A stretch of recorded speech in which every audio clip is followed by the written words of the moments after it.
ในเวลานี้ขอรับและอีกสักครู่เมื่อขบวนแห่เครื่องสักการะขึ้นมาน้อมถวายแล้วประธานในพิธีมาถึงแล้วได้กราบถวาย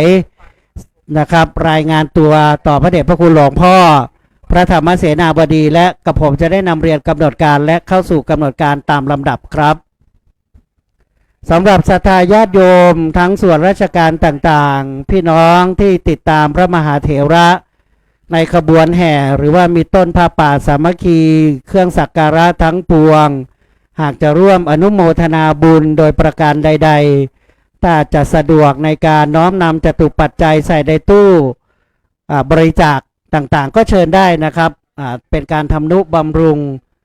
เสนาสนะพระอารามหลวงที่สำคัญของจังหวัดเราของประเทศเราพระอารามหลวงทั่วประเทศมีจำนวน311พระอารามมีพระอารามที่สำคัญในระดับชั้นเอกเรียกว่าเอกอุดมในระดับชั้นโทสร้อยนามวรมหาวิหารราชวรมหาวิหารราชวรวิหารมีไม่มากวัดพระธาตุดอยสุเทพเป็นพระอารามหลวงชั้นโทชนิดราชวรวิหารซึ่งถือว่าเป็นสร้อยนามอันเพราะมีเนื่องกับคำว่าราชก็คือพระราชานะครับ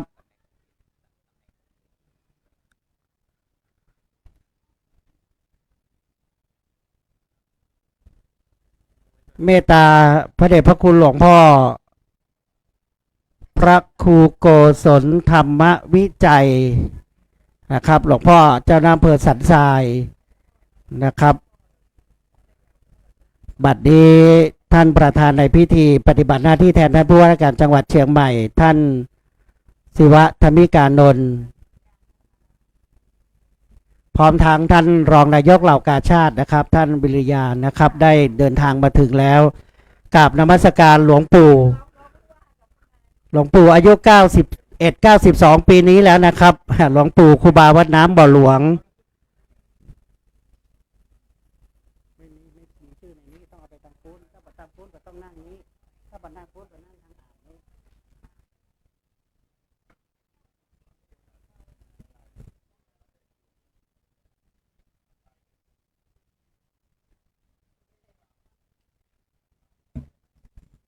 ครับตอนนี้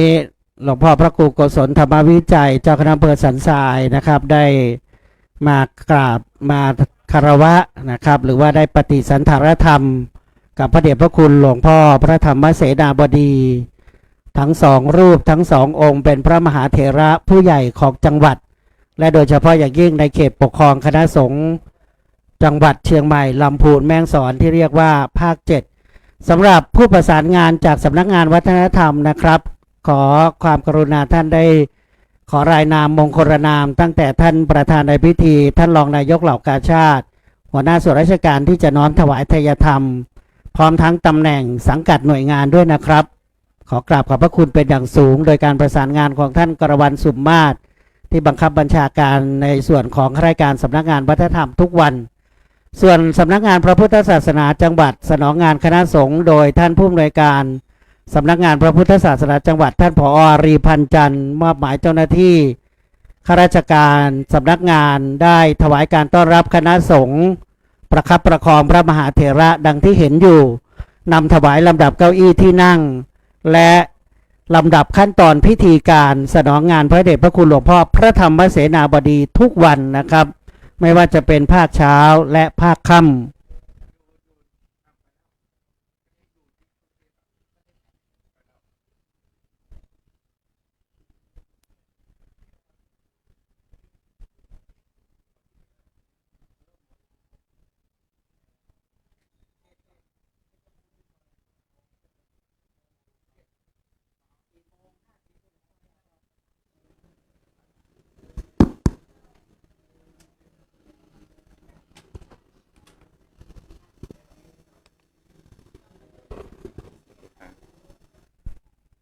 ขอประชาสัมพันธ์อีกส่วนหนึ่งครับสำหรับนักท่องเที่ยวปออกไม่ออกศรัทธาสาธุชนในช่วงประกอบพิธีสดับตรับฟังพระธรรมเทศนาหรือเจริญพระพุทธมนต์แจ้งมัคคุเทศก์นะครับว่าท่านสามารถบอกลูกทัวร์ของท่านได้เวียนเทียนได้นะครับ ได้สักการะได้นะไม่จำเป็นว่าในขณะเทศอยู่ในขณะสวดมนต์อยู่ไม่สามารถเข้าสู่ด้านกำแพงแก้วเวียนเทียนได้นะครับเวียนเทียนได้นะครับถือว่าเป็นงานบุญหลวงพ่อเจ้าวาดเมตตาอนุญาตโดยเฉพาะอย่างบางคนบางท่านศรัทธาญาติโยมนะครับอีกสักครู่นะครับวันนี้มีช่างภาพจากสำนักงานประชาสัมพันธ์จังหวัดทั้งภาพนิ่งนะวันนี้ต้องขอกราบเรียนท่านรองศิวะธรรมิการโนนเมื่อวานช่างภาพสำนักงานประชาสัมพันธ์ไม่มีวันนี้มาทั้งสองท่านต้องแซวสำนักประชาสัมพันธ์รู้จักกันดีนะครับน้องๆทุกคนทำงานด้วยกันเพราะว่าจะได้เป็นภาพข่าวของ PR เชียงใหม่เป็นภาพข่าวลงในหน้าเว็บไซต์ของจังหวัดแล้วก็เป็นภาพวิดีโอส่งเข้าสู่ NBT ภาคเหนือนะครับเพราะฉะนั้นตอนนี้ช่างภาพทั้งน้องเก่งนะครับน้องปลอยนะครับสองท่านนะครับของสำนักงานประชาสัมพันธ์ภาพนิ่งได้บันทึกภาพแล้วก็จะเก็บนะครับเก็บบรรยากาศนะครับเก็บบรรยากาศของการประกอบพิธีวันนี้เพื่อนำไปยังเครือข่ายนะครับหรือว่าแม่ข่าย NBT ก็คือช่อง11นะครับภาคเหนือแล้วก็จะสกู๊ปข่าวในการประชุมหัวหน้าส่วนราชการและนำเผยแพร่ข่าวของจังหวัดในหน้าเว็บไซต์และในส่วนของจอมอนิเตอร์นะครับจอขนาดใหญ่นะครับ LED ขนาดใหญ่ที่หน้าศาลากลางนะครับทุกวันเลยนะครับแล้วก็ในส่วนของวัดพระธาตุดอยสุเทพพระเดชพระคุณหลวงพ่อเมตตาให้ลูกศิษย์นะครับจัดช่างภาพมืออาชีพมาแล้วก็บันทึกภาพพร้อมทั้งไลฟ์สดท่านไปดูย้อนหลังแล้วก็จะมีการอัพรูปภาพขึ้นนะครับในแต่ละค่ำคืนหลังจากเสร็จพิธีนะครับ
ครับ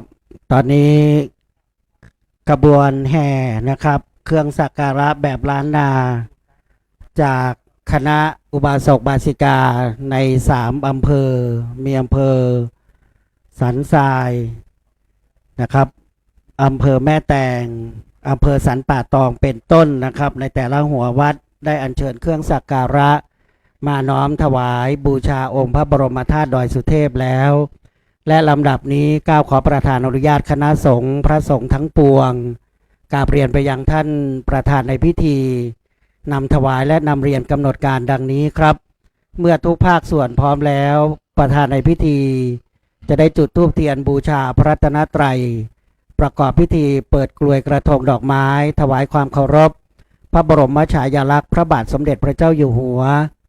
หลังจากนั้นท่านประธานในพิธีประจำยังเก้าอี้รับรอง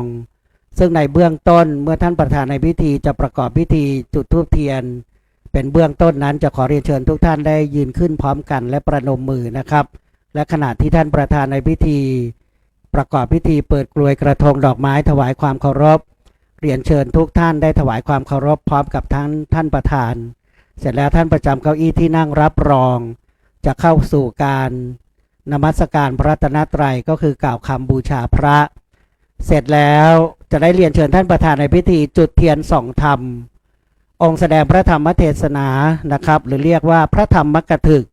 วันนี้ได้รับเมตตาจากพระเดชพระคุณหลวงพ่อเจ้าคุณพระเทพวชิระธีรคุณปริยนธรรม9ประโยคผู้ช่วยเจ้าอาวาสวัดปากน้ำภาษีเจริญกรุงเทพมหานครเลขานุการแม่กองบาลีสนามหลวงเลขานุการประธานสำนักงานกำกับดูแลพระธรรมทูตไปต่างประเทศของคณะสงฆ์ไทยจะเมตตาเป็นองค์แสดงพระธรรมเทศนาเมื่อท่านประธานในพิธีจุดเทียนส่องธรรมแล้วท่านขึ้นสู่ธรรมาเทศ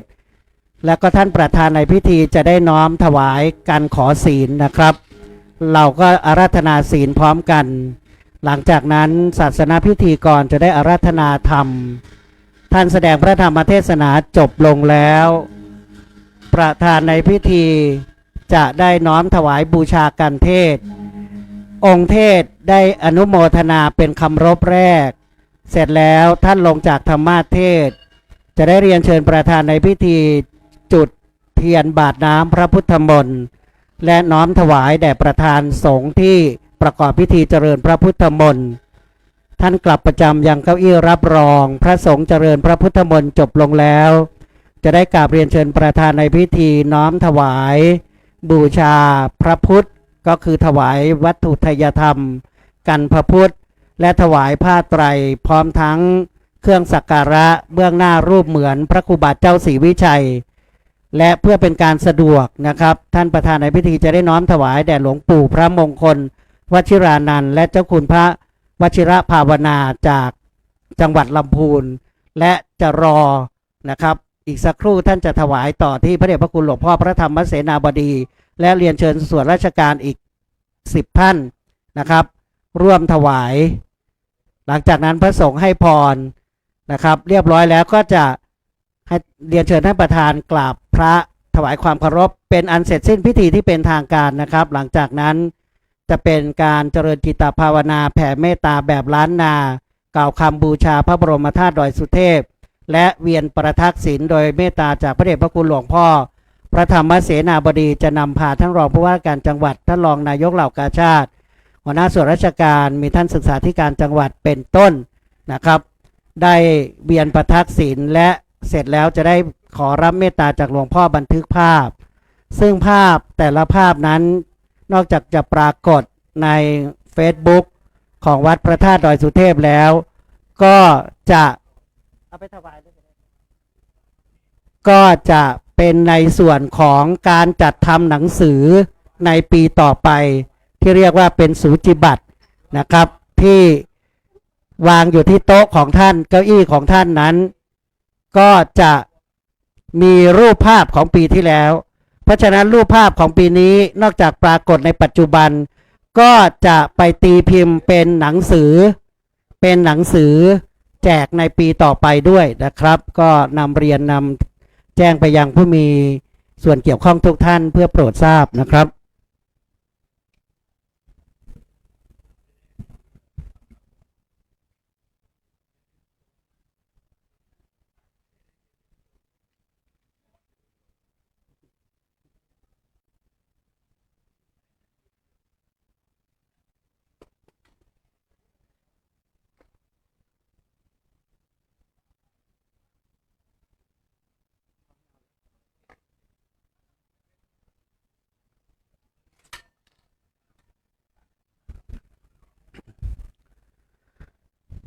กราบนมัสการพระเดชพระคุณหลวงพ่อพระธรรมเสนาบดี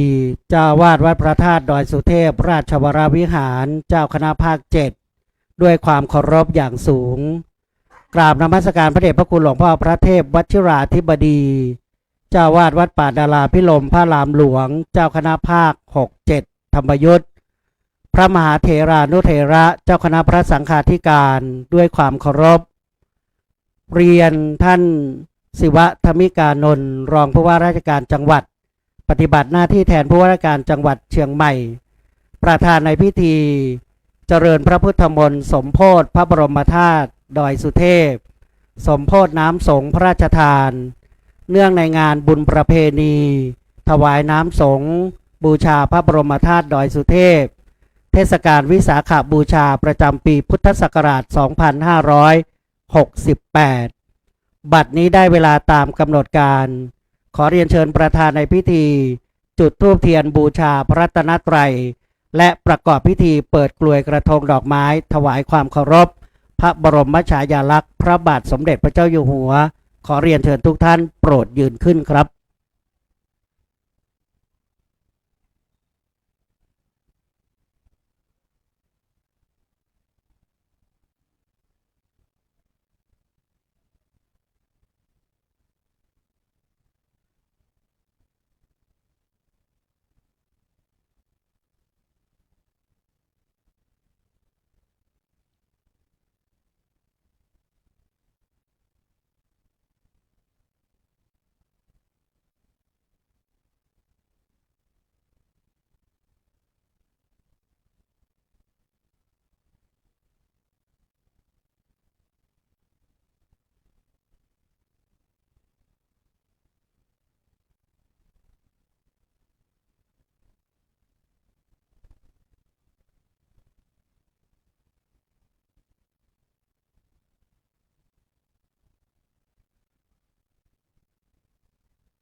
เรียนเชิญทุกท่านนั่งลงครับลำดับนี้ขอเชิญทุกท่านกราบพระพร้อมกันนะครับอิมินาสการเรนะ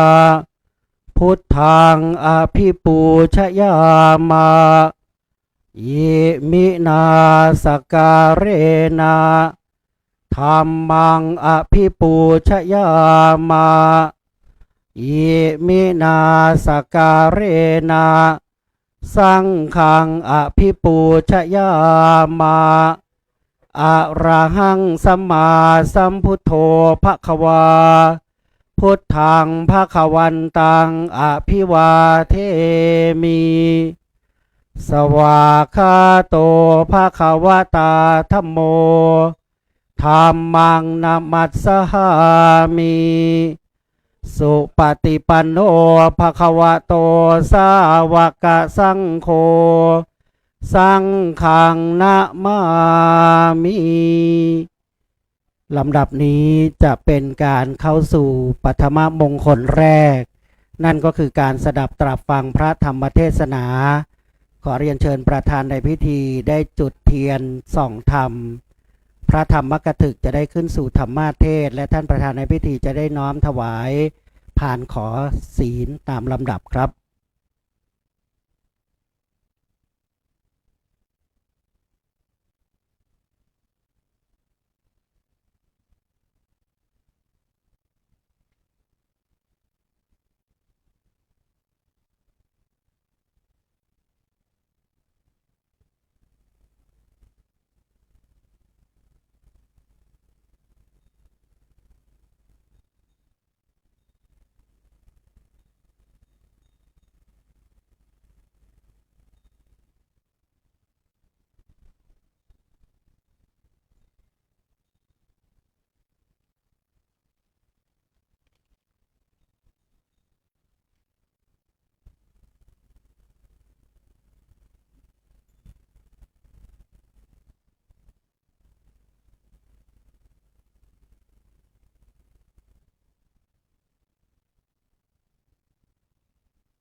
ครับท่านประธานในพิธีจะได้น้อมถวายผ่านขอเบญจศีลนะครับ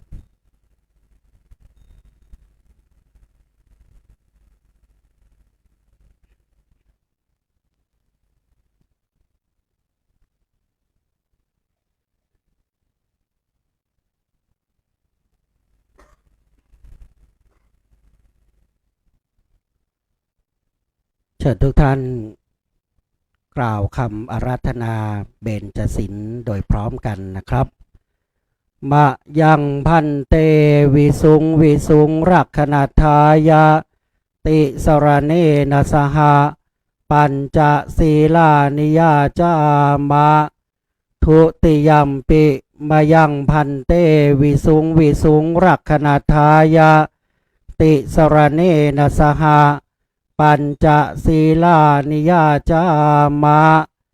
ตติยัมปิมายังพันเตวิสุงวิสุงรักขณทายะติสรเนนะสหะปัญจศีลานิยาจามะ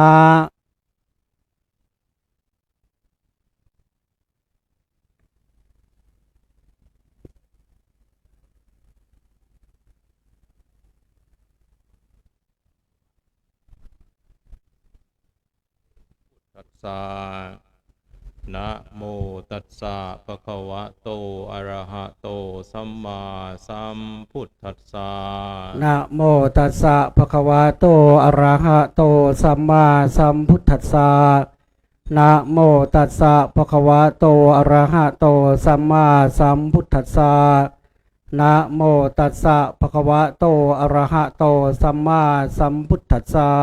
พุทธังสรณังคัจฉามิ พุทธังสรณังคัจฉามิธัมมังสรณังคัจฉามิ ธัมมังสรณังคัจฉามิ สังฆังสรณังคัจฉามิ สังฆังสรณังคัจฉามิ ทุติยัมปิพุทธังสรณังคัจฉามิ ทุติยัมปิพุทธังสรณังคัจฉามิทุติยัมปิธัมมังสรณังคัจฉามิ ทุติยัมปิธัมมังสรณังคัจฉามิทุติยัมปิสังฆังสรณังคัจฉามิ ทุติยัมปิสังฆังสรณังคัจฉามิตติยัมปิพุทธังสรณังคัจฉามิ ตติยัมปิพุทธังสรณังคัจฉามิตติยัมปิธัมมังสรณังคัจฉามิ ตติยัมปิธัมมังสรณังคัจฉามิตติยัมปิสังฆังสรณังคัจฉามิ ตติยัมปิสังฆังสรณังคัจฉามิปานาติปาตาเวระมณีสิกขาปะทังสมาธิยามิปานาติปาตาเวระมณีสิกขาปะทังสมาธิยามิอะทินนาทานาเวระมณีสิกขาปะทังสมาธิยามิอะทินนาทานาเวระมณีสิกขาปะทังสมาธิยามิกาเมสุมิจฉาจาราเวระมณีสิกขาปะทังสมาธิยามิกาเมสุมิจฉาจาราเวระมณีสิกขาปะทังสมาธิยามิมุสาวาทาเวระมณีสิกขาปะทังสมาธิยามิโมสาวาทาเวระมณีสิกขาปะทังสมาธิยามิสุราเมรยะมัชฌะปมาทัฏฐานาเวระมณีสิกขาปะทังสมาธิยามิสุราเมรยะมัชฌะปมาทฐานาเวระมณีสิกขาปะทังสมาธิยามิอิมานิปัญจสิกขาปทานิสีเลนะสุขติงยันติสีเลนะโภคสัมปทานสีเลนะนิพุติงยันติตัสมาสีลังวิโสทะเยสาธุพรหมาจโลกาธิปติสหัมปติกัดอัญชรีอันทิวรังอายาจทาสันติทะสัตตาปราชักขชาติกาเทเสตุธรรมังอนุกรรมปิมังปะชัง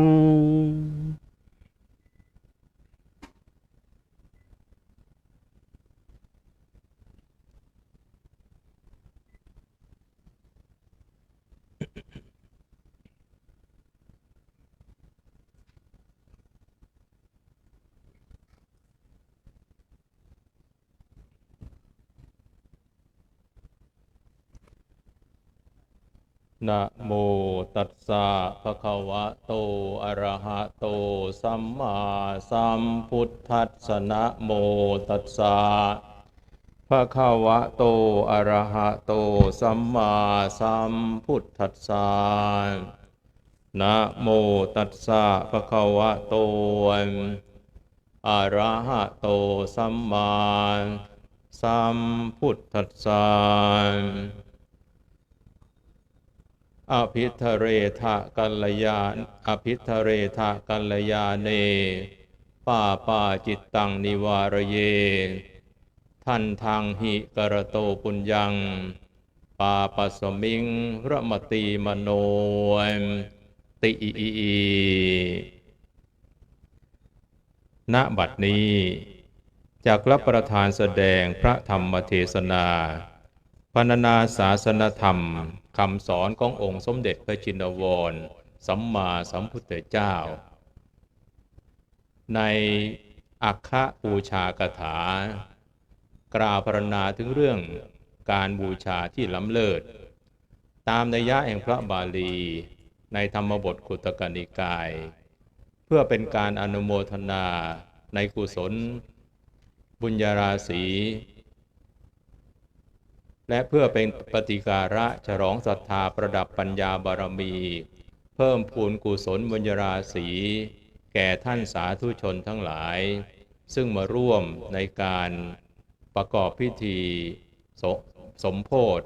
น้ำสงฆ์และผ้าไตรพระราชทานในวันนี้เพราะฉะนั้นอาตมาภาพจะได้นำธรรมีกถาส่วนนั้นมาชี้แจงแสดงพอสมควรแก่เวลาในวันนี้ทางวัดพระธาตุดอยสุเทพนำโดยพระเดชพระคุณหลวงพ่อพระธรรมเสนาบดีเจ้าคณะภาค7เจ้าวาดวัดพระธาตุดอยสุเทพได้ปรารภประเพณีการบูชาการไหว้พระบรมธาตุเจ้า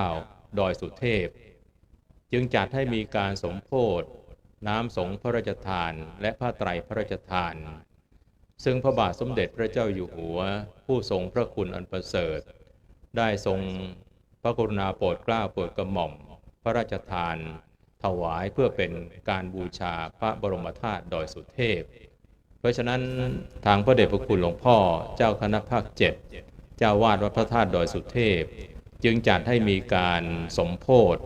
น้ำสงฆ์พระราชทานและผ้าไตรพระราชทานเพื่อเป็นการเทิดพระเกียรติของพระบาทสมเด็จพระเจ้าอยู่หัวที่ทรงมีพระราชศรัทธาต่อพระรัตนตรัยมีพระราชศรัทธาต่อพระพุทธศาสนาในขณะเดียวกันก็เป็นการเชิญชวนให้ศรัทธาสาธุชนชาวจังหวัดเชียงใหม่และศรัทธาสาธุชนทั่วไปนั้นได้มีโอกาสได้ร่วมในการบำเพ็ญกุศลมีโอกาสได้ร่วมในการอนุโมทนาบุญกุศลส่วนนี้เพราะฉะนั้นจึงจัดให้มีการสมโภชน้ำสงฆ์พระราชทานและผ้าไตรพระราชทานนั้นตั้งแต่วันที่4พฤษภาคมไปจนถึงวันที่11พฤษภาคมที่จะถึงนี้ทั้งหมดทั้งมวลนั้นปรารภถึงเทศกาลวิสาขบูชาซึ่งวันวิสาขบูชานั้นทางวัดพระธาตุดอยสุเทพได้มีพิธีกรรมเป็นประเพณีที่สืบสานมายาวนานก็คือการประเพณีเตียวขึ้นดอยไหว้สาบารมีพระธาตุพระบรมธาตุเจ้าดอยสุเทพแล้วก็มีพระบาทสมเด็จพระเจ้าอยู่หัวได้พระราชทานน้ำสงฆ์และผ้าไตรพระราชทานก็ถือว่าเป็นพระมหากรุณาธิคุณและก็พระราชศรัทธาที่ทรงมีต่อวัดพระธาตุดอยสุเทพต่อพระพุทธศาสนาต่อพระรัตนตรัยการที่ท่านทั้งหลายได้มีโอกาสร่วมในการบำเพ็ญกุศลอย่างนี้ถือว่าเป็นการสร้างบุญสร้างกุศลที่สำคัญเพราะวันวิสาขบูชานั้นถือว่าเป็นวันที่มีความสำคัญเพราะว่าเป็นวันคล้ายวันประสูติคล้ายวันตรัสรู้และก็คล้ายวันเสด็จดับขันธปรินิพพานขององค์สมเด็จพระสัมมาสัมพุทธเจ้าดังนั้นชาวพุทธเราจึงจัดให้มีการบูชาเป็นกรณีพิเศษซึ่งหลายที่หลายแห่งก็อาจจัดเฉพาะ ในวันวิสาขบูชาแต่วัดพระธาตุดอยสุเทพนั้นจัดให้มีการประกอบพิธีต่างๆบำเพ็ญบุญบำเพ็ญกุศลมีการแสดงพระธรรมเทศนาเพื่อให้ญาติโยมสาธุชนนั้นได้มีโอกาสได้ฟังธรรมะได้มีโอกาสได้เสริมสร้างปัญญาให้เกิดมีแก่ตัวท่านเองอันนี้เป็นเมตตาธรรมที่พระเดชพระคุณหลวงพ่อพระธรรมเสนาบดีนั้นประสงค์ที่จะให้เกิดแก่ญาติโยมสาธุชนไม่ประสงค์ที่จะให้เกิดเฉพาะในเรื่องการถวายทานการรักษาศีลเท่านั้นแต่ประสงค์จะให้เกิดญาติโยมนั้นเกิดธรรมะเกิดดวงปัญญาที่จะสามารถนำปัญญานำธรรมะของพระสัมมาสัมพุทธเจ้าไปใช้ในการดำเนินชีวิตประจำวันได้เพราะฉะนั้นนอกเหนือจากให้ญาติโยมมาร่วมแล้วก็มีการถ่ายทอดสดให้สาธุชนทั่วโลกนั้นได้มีโอกาสชื่นชมอนุโมทนาอันเป็นบุญเป็นกุศลอีกส่วนหนึ่งการที่เราท่านทั้งหลายได้ทำการบูชานั้นถือว่าเป็นบุญเป็นกุศลการบูชามีสองอย่างที่หนึ่งก็เรียกว่าอามิสบูชาการบูชาด้วยวัตถุสิ่งของอย่างที่สองก็คือธรรมบูชาหรือการบูชาด้วยธรรมะหรือเรียกอีกอย่างหนึ่งว่าปฏิบัติบูชาก็คือการบูชาด้วยการปฏิบัติอามิสบูชานั้นเราเห็นโดยทั่วไปการที่ท่านทั้งหลายจัดดอกไม้ธูปเทียนจัดสิ่งของต่างๆนั้นมาบูชาองค์พระบรมธาตุเจ้าดอยสุเทพก็ตามหรือบูชาพระพุทธพระธรรมพระสงฆ์ก็ตามนั้นถือว่าเป็นส่วนของอามิสบูชาอันนี้เป็นการบูชาอย่างหนึ่งที่มีผลแต่การบูชาอย่างหนึ่งนั้นก็คือธรรมบูชาหรือที่เราเรียกกันโดยทั่วไปก็คือปฏิบัติบูชาปฏิบัติบูชานั้นก็คือการนำธรรมะขององค์สมเด็จพระสัมมาสัมพุทธเจ้ามาประพฤติปฏิบัตินำธรรมะนั้นมาสู่จิตใจของเราเพราะฉะนั้นการบูชาด้วยวิธีการอย่างนี้ถือว่าเป็นการบูชาที่สำคัญองค์สมเด็จพระสัมมาสัมพุทธเจ้าทรงเปรียบเทียบว่าในการบูชาทั้งสองอย่างนี้ทั้งอามิสบูชาทั้งปฏิบัติบูชาหรือธรรมบูชาล้วนมีผลทั้งสิ้นแต่เมื่อเอาทั้งสองอย่างมาชั่งน้ำหนักแล้วธรรมบูชาหรือปฏิบัติบูชานั้นถือว่าเป็นการบูชาที่ล้ำเลิศเป็นการบูชาที่ประเสริฐที่สุดธรรมบูชาหรือปฏิบัติบูชาประเสริฐกว่าอามิสบูชาเพราะฉะนั้นเราท่านทั้งหลายในวันนี้หรือว่าในช่วงเทศกาลวิสาขบูชาที่มาร่วมกันอนุโมทนาร่วมกันบำเพ็ญบุญบำเพ็ญกุศลนี้ถือว่าได้สร้างการบูชาที่ยิ่งใหญ่นอกเหนือจากอามิสบูชาแล้วเราได้ทำปฏิบัติบูชาหรือธรรมบูชาปฏิบัติบูชาหรือธรรมบูชาดูได้อย่างไรดูได้จากการที่เราท่านทั้งหลายปฏิบัติตามหลักคำสอนของพระสัมมาสัมพุทธเจ้าการถวายทานถือว่าเป็นการปฏิบัติตามหลักคำสอนของพระสัมมาสัมพุทธเจ้านำคำสอนของพระพุทธเจ้าพระพุทธเจ้าสอนให้เราทำความดีคือการให้ทานการรักษาศีลเพราะฉะนั้นการให้ทานการรักษาศีลที่มุ่งจะปฏิบัติตามหลักคำสอนของพระพุทธเจ้าก็ตามการสวดมนต์ไหว้พระการเจริญสมาธิภาวนาต่างๆก็ตามมุ่งที่จะปฏิบัติตามหลักคำสอนของพระสัมมาสัมพุทธเจ้าทั้งหมดทั้งมวลนั้นถือว่าเป็นธรรมบูชาหรือปฏิบัติบูชาซึ่งเป็นบูชาที่ล้ำเลิศเป็นบูชาที่มีผลเลิศโดยสรุปก็คือว่าในเทศกาลอย่างนี้เราได้มีโอกาสสร้างบุญสร้างกุศลเราได้มีโอกาสทำจิตใจของเรานั้นให้เว้นจากความชั่วความไม่ดีไม่งามต่างๆจึงจัดได้ว่าเป็นบูชาเป็นการบูชาด้วยวิธีการที่ล้ำเลิศสมดังพระบาลีที่ยกเป็นนิเคปบทในเบื้องต้นว่าอภิทเรถะกัลยาเนปาจิตตังนิวารเยทันทังหิกรโตปุญญังปาปัสมิงลมติมโนแปลความเป็นภาษาไทยว่าพึงรีบทำความดีพึงห้ามจิตจากความชั่วเพราะเมื่อทำความดีช้าใจย่อมยินดีในความชั่วดังนี้พึงรีบทำความดีพึงห้ามจิตจากความชั่วเพราะเมื่อทำความดีช้าใจย่อมยินดีในความชั่วดังนี้ ตามพุทธพจน์บทนี้องค์สมเด็จพระสัมมาสัมพุทธเจ้าทรงสอนให้ชาวโลกทรงสอนให้พุทธบริษัทนั้นให้เร่งขวนขวายในการทำความดีให้ห้ามจิตใจจากบาปก็คือความชั่วความดีก็คือบุญกุศลคุณงามความดีต่างๆพระองค์สอนให้รีบทำให้รีบเร่งทำอย่าผัดวันประกันพรุ่งในขณะเดียวกันก็พยายามป้องกันจิตใจของเราจากบาปจากความชั่วความทุจริตต่างๆเหตุฉะไหนพระสัมมาสัมพุทธเจ้าจึงสอนให้เรารีบทำความดีสอนให้เราห้ามจิตจากความชั่วพระองค์ทรงแสดงเหตุผลว่าเพราะเมื่อเราทำความดีช้าหรือทำบุญช้าใจของเรานั้นก็จะน้อมไปในความชั่วหรือในบาปใจของเราก็จะยินดีในความชั่วในบาปเพราะฉะนั้นต้องรีบมีโอกาสสร้างบุญสร้างกุศลมีโอกาสทำคุณงามความดีต้องรีบทำท่านผู้รู้จึงแต่งเป็นคำกลอนไว้ว่าบุญคุณงามความดีเริ่มที่จิตหากเกิดคิดจะทำอย่าหวั่นไหวรีบขวนขวายขณะนั้นในทันใดก่อนจิตใจเดียดฉันจะผันแปรเมื่อทำบุญล่วงการเนิ่นนานนักจิตก็จักตกต่ำเดี๋ยวย่ำแย่ยินดีในบาปเชียวเลิกเหลียวแลยากจะแก้กลับลำมาทำดีเพราะฉะนั้นคนเราทุกคนนั้นหากเราทำบุญช้าหากเราทำความดีช้าใจมันก็จะน้อมไปในความชั่วในความไม่ดีไม่งามต่างๆเพราะฉะนั้นสิ่งสำคัญก็คือว่าต้องรีบเร่งทำบุญทำกุศลรีบเร่งทำคุณงามความดีต่างๆในขณะเดียวกันก็พยายามห้ามจิตห้ามใจจากบาปจากความชั่วความทุจริตต่างๆเพราะฉะนั้นพระธรรมเทศนาในวันนี้ก็จะให้ญาติโยมทั้งหลายได้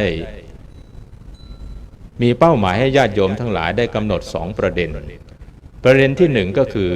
ให้เร่งทำความดีเร่งทำบุญทำกุศลประการที่2ให้ห้ามจิตให้ป้องกันจิตใจนั้นจากบาปจากความชั่วทุจริตต่างๆเพราะฉะนั้น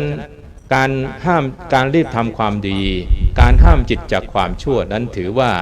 เป็นการปฏิบัติตามหลักคำสอนของพระสัมมาสัมพุทธเจ้าเมื่อปฏิบัติตามหลักคำสอนของพระสัมมาสัมพุทธเจ้าถือว่าเป็นการบูชาพระพุทธเจ้าด้วยการบูชาที่ยิ่งใหญ่ด้วยการบูชาที่ล้ำเลิศด้วยการบูชาที่มีพรานิสงส์มีมีผลมีอานิสงส์มากนะเพราะฉะนั้นท่านทั้งหลายขอให้ปลื้มอกปลื้มใจว่าวันนี้ในช่วงนี้เราได้มีโอกาสทำบุญได้มีโอกาสทำการบูชาที่ยิ่งใหญ่วัตถุประสงค์ประการแรกเพื่อต้องการให้ญาติโยมทั้งหลายได้เร่งทำบุญทำกุศลเร่งสร้างคุณงามความดีเหตุฉะไหนเราต้องทำบุญกุศลต้องทำบุญคุณงามความดีทำไมต้องเร่งทำไมต้องรีบทำที่เหตุผลที่เราต้องรีบทำต้องเร่งทำนั้นเพราะอะไรเพราะคนเราทุกคนนั้นมีสิ่งสำคัญ3อย่างที่เราไม่สามารถจะเรียกกลับคืนมาได้อย่างที่1ก็คือโอกาสดีๆที่ผ่านเข้ามาในชีวิตอย่างที่2ก็คือคำพูดที่เปล่งออกไปแล้วอย่างที่3ก็คือเวลาที่ผ่านไปโดยไร้ประโยชน์3อย่างนี้เมื่อผ่านไปแล้วเราไม่สามารถที่จะเรียกกลับคืนมาได้ประการแรกโอกาสดีๆที่ผ่านเข้ามาบางครั้งเนี่ยโอกาสไม่ใช่เข้ามาหาเราง่ายนักโอกาสที่พระเดชพระคุณหลวงพ่อพระธรรมเสนาบดีเจ้าคณะภาค7จัดให้มีการสมโภชน้ำสงฆ์พระราชทานและผ้าไตรพระราชทานจัดให้เราท่านทั้งหลายได้มีโอกาสมาร่วมบำเพ็ญบุญบำเพ็ญกุศลถวายทานรักษาศีลเจริญภาวนาฟังเทศน์ฟังธรรมโอกาสอย่างนี้ไม่ใช่ง่ายนักเพราะฉะนั้นเมื่อเราได้รับโอกาสอย่างนี้ก็พยายามฉวยโอกาสนั้นโดยเฉพาะโอกาสในการสร้างคุณงามความดีสร้างบุญสร้างกุศลโอกาสนี้อาจจะไม่มีเวลาหันกลับมาหาเราก็ได้หรือแม้ในลักษณะอื่นโอกาสดีๆต่างๆในชีวิตของเราบางครั้งการทำงานบ้างสิ่งนั้นบ้างสิ่งนี้บ้างเข้ามาในชีวิตเรา บางครั้งเราอาจจะรู้สึกว่าเช่นหน้าที่การงานต่างๆบางทีถ้าเรามองว่าหน้าที่การงานไม่สมกับความรู้ความสามารถของเราเพราะฉะนั้นอย่ารับซะดีกว่าอันนี้ก็เป็นการทิ้งโอกาสซึ่งบางครั้งบางจังหวะนั้นเมื่อโอกาสเสียไปแล้วเราไม่สามารถที่จะเรียกกลับคืนมาได้การสร้างบุญสร้างกุศลก็เช่นเดียวกันเรามีโอกาสเมื่อไรต้องทำทันทีอย่าทิ้งโอกาสนั้นให้หายไปอันนี้เป็นอย่างแรกโอกาสดีๆที่ผ่านไปเราเรียกกลับคืนมาไม่ได้อย่างที่สองที่เราเรียกกลับคืนมาไม่ได้ก็คือคำพูดของคนเรานั้นถ้าเปล่งออกไปแล้วเราไม่สามารถจะเรียกกลับคืนมาได้เพราะฉะนั้นสิ่งสำคัญก็คือต้องพยายามพูดสิ่งที่ดีพูดสิ่งที่เป็นปิยวาจาให้เกิดคุณเกิดประโยชน์แก่กันและกันคำพูดนั้นต้องก่อให้เกิดความรักเกิดความสมัครสมานสามัคคีอย่าพูดอะไรก่อให้เกิดความแตกแยกอย่าพูดอะไรทำให้คนฟังนั้นเกิดความรู้สึกที่ไม่ดีเพราะฉะนั้นคำพูดแต่ละคำนั้นเราต้องตระหนักต้องใส่ใจว่าอย่าพูดให้คนอื่นเสียหายอย่าพูดให้คนอื่นเสียหน้า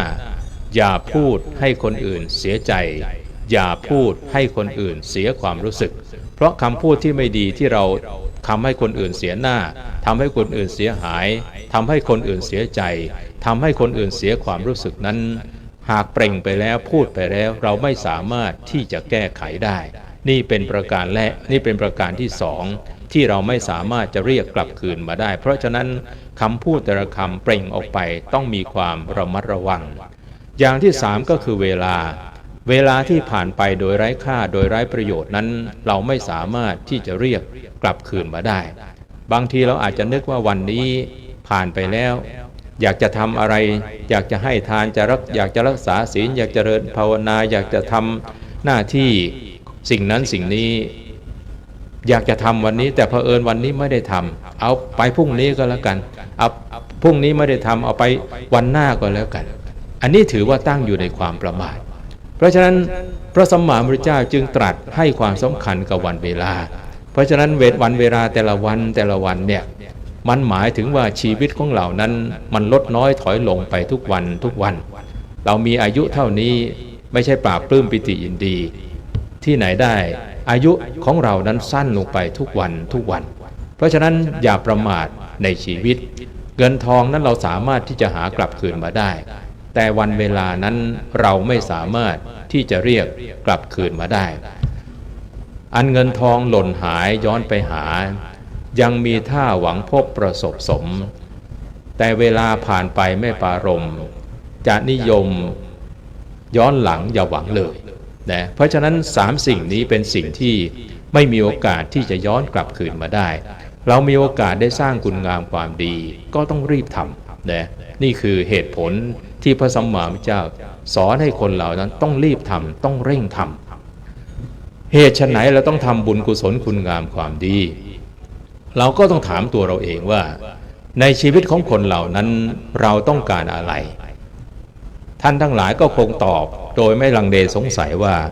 สิ่งที่เราต้องการก็คือความสุขเราอยากได้ความสุขชีวิตที่เราทำทุกสิ่งทุกประการด้วยความเหนื่อยยากทำงานทำการศึกษาเราเรียนทำงานทำการประกอบอาชีพต่างๆทั้งหมดทั้งมวลนั้นเพื่อให้ชีวิตของเรานั้นมีความสุขการสร้างบุญสร้างกุศลถือว่าเป็นเหตุแห่งความสุขพระสัมมาสัมพุทธเจ้าตรัสบอกว่าสุโขปุญญัสสะอุจโยการสั่งสมบุญนำความสุขมาได้การสั่งสมบุญเป็นเหตุของความสุขเพราะฉะนั้นเราอยากได้ความสุขเราอยากพบแต่ความสุขสิ่งที่เป็นเหตุของความสุขก็คือบุญกุศลคุณงามความดีจึงเป็นสิ่งที่เราควรจะต้องทำเราอยากได้ผลอย่างนี้เราก็ต้องสร้างเหตุอย่างเดียวกันหว่านพืชเช่นใดได้ผลเช่นนั้นอยากได้ความสุขก็ต้องสร้างเหตุแห่งความสุขคือความดีคือบุญกุศลคุณงามคือบุญกุศลคุณงามความดีก็ตามความดีทางกายความดีทางวาจาความดีทางใจหรือการให้ทานรักษาศีลเจริญภาวนาทั้งหมดทั้งมวลนี้เป็นความดีทั้งสิ้นเพราะฉะนั้นต้องรีบทำความดีเพราะใจของคนเราเนี่ยมันเป็นสนามต่อสู้ระหว่างความดีกับความชั่ว หากเราประมาทหากเราไม่ให้โอกาสความดีนั้นความชั่วก็จะได้โอกาสทันทีเหมือนพราหมณ์คนหนึ่งชื่อว่าเหมือนพราหมณ์คนหนึ่งเป็นคนที่มีความยากจนเข็ญใจพราหมณ์คนนี้วันหนึ่งในวัดพระเชตวันนั้นมีการจัดให้มีการแสดงพระธรรมเทศนามีการฟังธรรมพราหมณ์เมื่อทราบข่าวก็ด้วยความยากจนก็ผลัดกับภรรยาก็คือนางพรหมณีว่าในเวลากลางวันนั้นให้นางพรหมณีไปเวลากลางคืนนั้นตัวเองไปเพราะว่ามีผ้าสบายเฉียงผ้าห่มสำหรับจะไป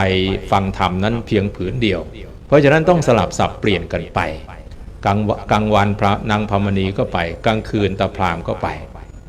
ตาพราหมณ์นั้นพอฟังธรรมเทศนาจากพระสัมมาสัมพุทธเจ้าฟังพระธรรมเทศนาไปในปฐมยามต้นเกิดศรัทธาเลื่อมใสอยากจะถวายผ้าสบายเนี่ยแด่พระสัมมาสัมพุทธเจ้าบูชากันเทศแต่พอคิดว่าอยากจะถวายแค่นั้นแหละมัจฉริยจิตหรืออกุศลจิตเนี่ยนะอกุศลจิตก็คือจิตฝ่ายร้ายมันแฝงเข้ามาในจิตใจของเราในใจของเรามีทั้งฝ่ายดีมีทั้งฝ่ายร้ายมันก็เข้ามาในลักษณะเหมือนคนหวังดีเหมือนมิตรที่หวังดีตักเตือนว่าเฮ้ยเอาผ้าไปถวายพระสัมมาสัมพุทธเจ้าแล้วจะเอาผ้าที่ไหนใช้ล่ะนะเป็นเหมือนหวังดีประสงค์ร้ายมาเตือนสติพราหมณ์ในเบื้องต้นนั้นเกิดศรัทธาคิดจะถวายเพราะไอ้จิตฝ่ายอกุศลมัจฉริยจิตตนีเนี่ยมันมาตักเตือนแค่นั้นถ้าถวายไปก็ไม่เหลือสิไม่มีอะไรที่จะใช้แพ้นะจิตฝ่ายกุศลแพ้จิตฝ่ายอกุศลตัดใจไม่ได้แล้วก็ฟังพระธรรมเทศนาต่อไปพอถึงมัชฌิมยามเกิดศรัทธาจิตอยากจะถวายอีกแต่ไอ้อกุศลจิตมันก็มาทักท้วงอีกตัดใจไม่ได้แพ้อีกวาระที่สองพอวาระที่สามเกิดศรัทธาเลื่อมใสไอ้มัจฉริยจิตมันมาตักเตือนอีกพราหมณ์ไม่ฟังแล้วตัดใจถวายผ้าสบายแก่พระสัมมาสัมพุทธเจ้าพร้อมทั้งเปล่งอุทานว่าชิตังเมเราชนะแล้วเราชนะแล้วคือชนะความตรณีชนะอกุศลที่อยู่ในใจของตัวเองได้พระเจ้าประเสนที่โกศลกษัตริย์แห่งแคว้นโกศลซึ่งฟังพระธรรมเทศนาอยู่ในที่นั้นด้วยได้ยินใครเปล่งอุทานว่าชิตังเมซึ่งคำพูดอย่างนี้น่าจะเป็นคำพูดของพระเจ้าแผ่นดินเท่านั้นแต่พอได้ยินคำว่าชิตังเมนั้นเกิดความสงสัยพราหมณ์คนนี้ก็เลยถามพอถามที่มาที่ไปแค่นั้นว่าพราหมณ์สามารถชนะกิเลสในใจของตัวเองได้ก็เกิดความเลื่อมใสพระราชทานทรัพย์สินเงินทองให้กับพราหมณ์คนนี้นี่คืออานิสงส์ของการบูชาที่เลิศแก่องค์สมเด็จพระสัมมาสัมพุทธเจ้าเพราะฉะนั้นถ้าเราไม่รีบทำเนี่ยอกุศลจิตมันก็จะเข้ามาเป็นฝ่ายชนะแต่ถ้าเราตั้งใจตัดใจได้เด็ดขาดกุศลจิตความคิดฝ่ายดีมันก็จะชนะนี่เป็นอย่างแรกก็คือให้เร่งทำคุณงามความดีต่างๆบุญกุศลคุณงามความดีต่างๆประการที่สองให้ห้ามจิตจากความชั่วปาจิตตังนิวารเยทำไมองค์สมเด็จพระสัมมาสัมพุทธเจ้าสอนให้เราห้ามหรือป้องกันจิตใจเนี่ยจากความชั่วความไม่ดีหรือจากบาปต่างๆเราก็ต้องถาม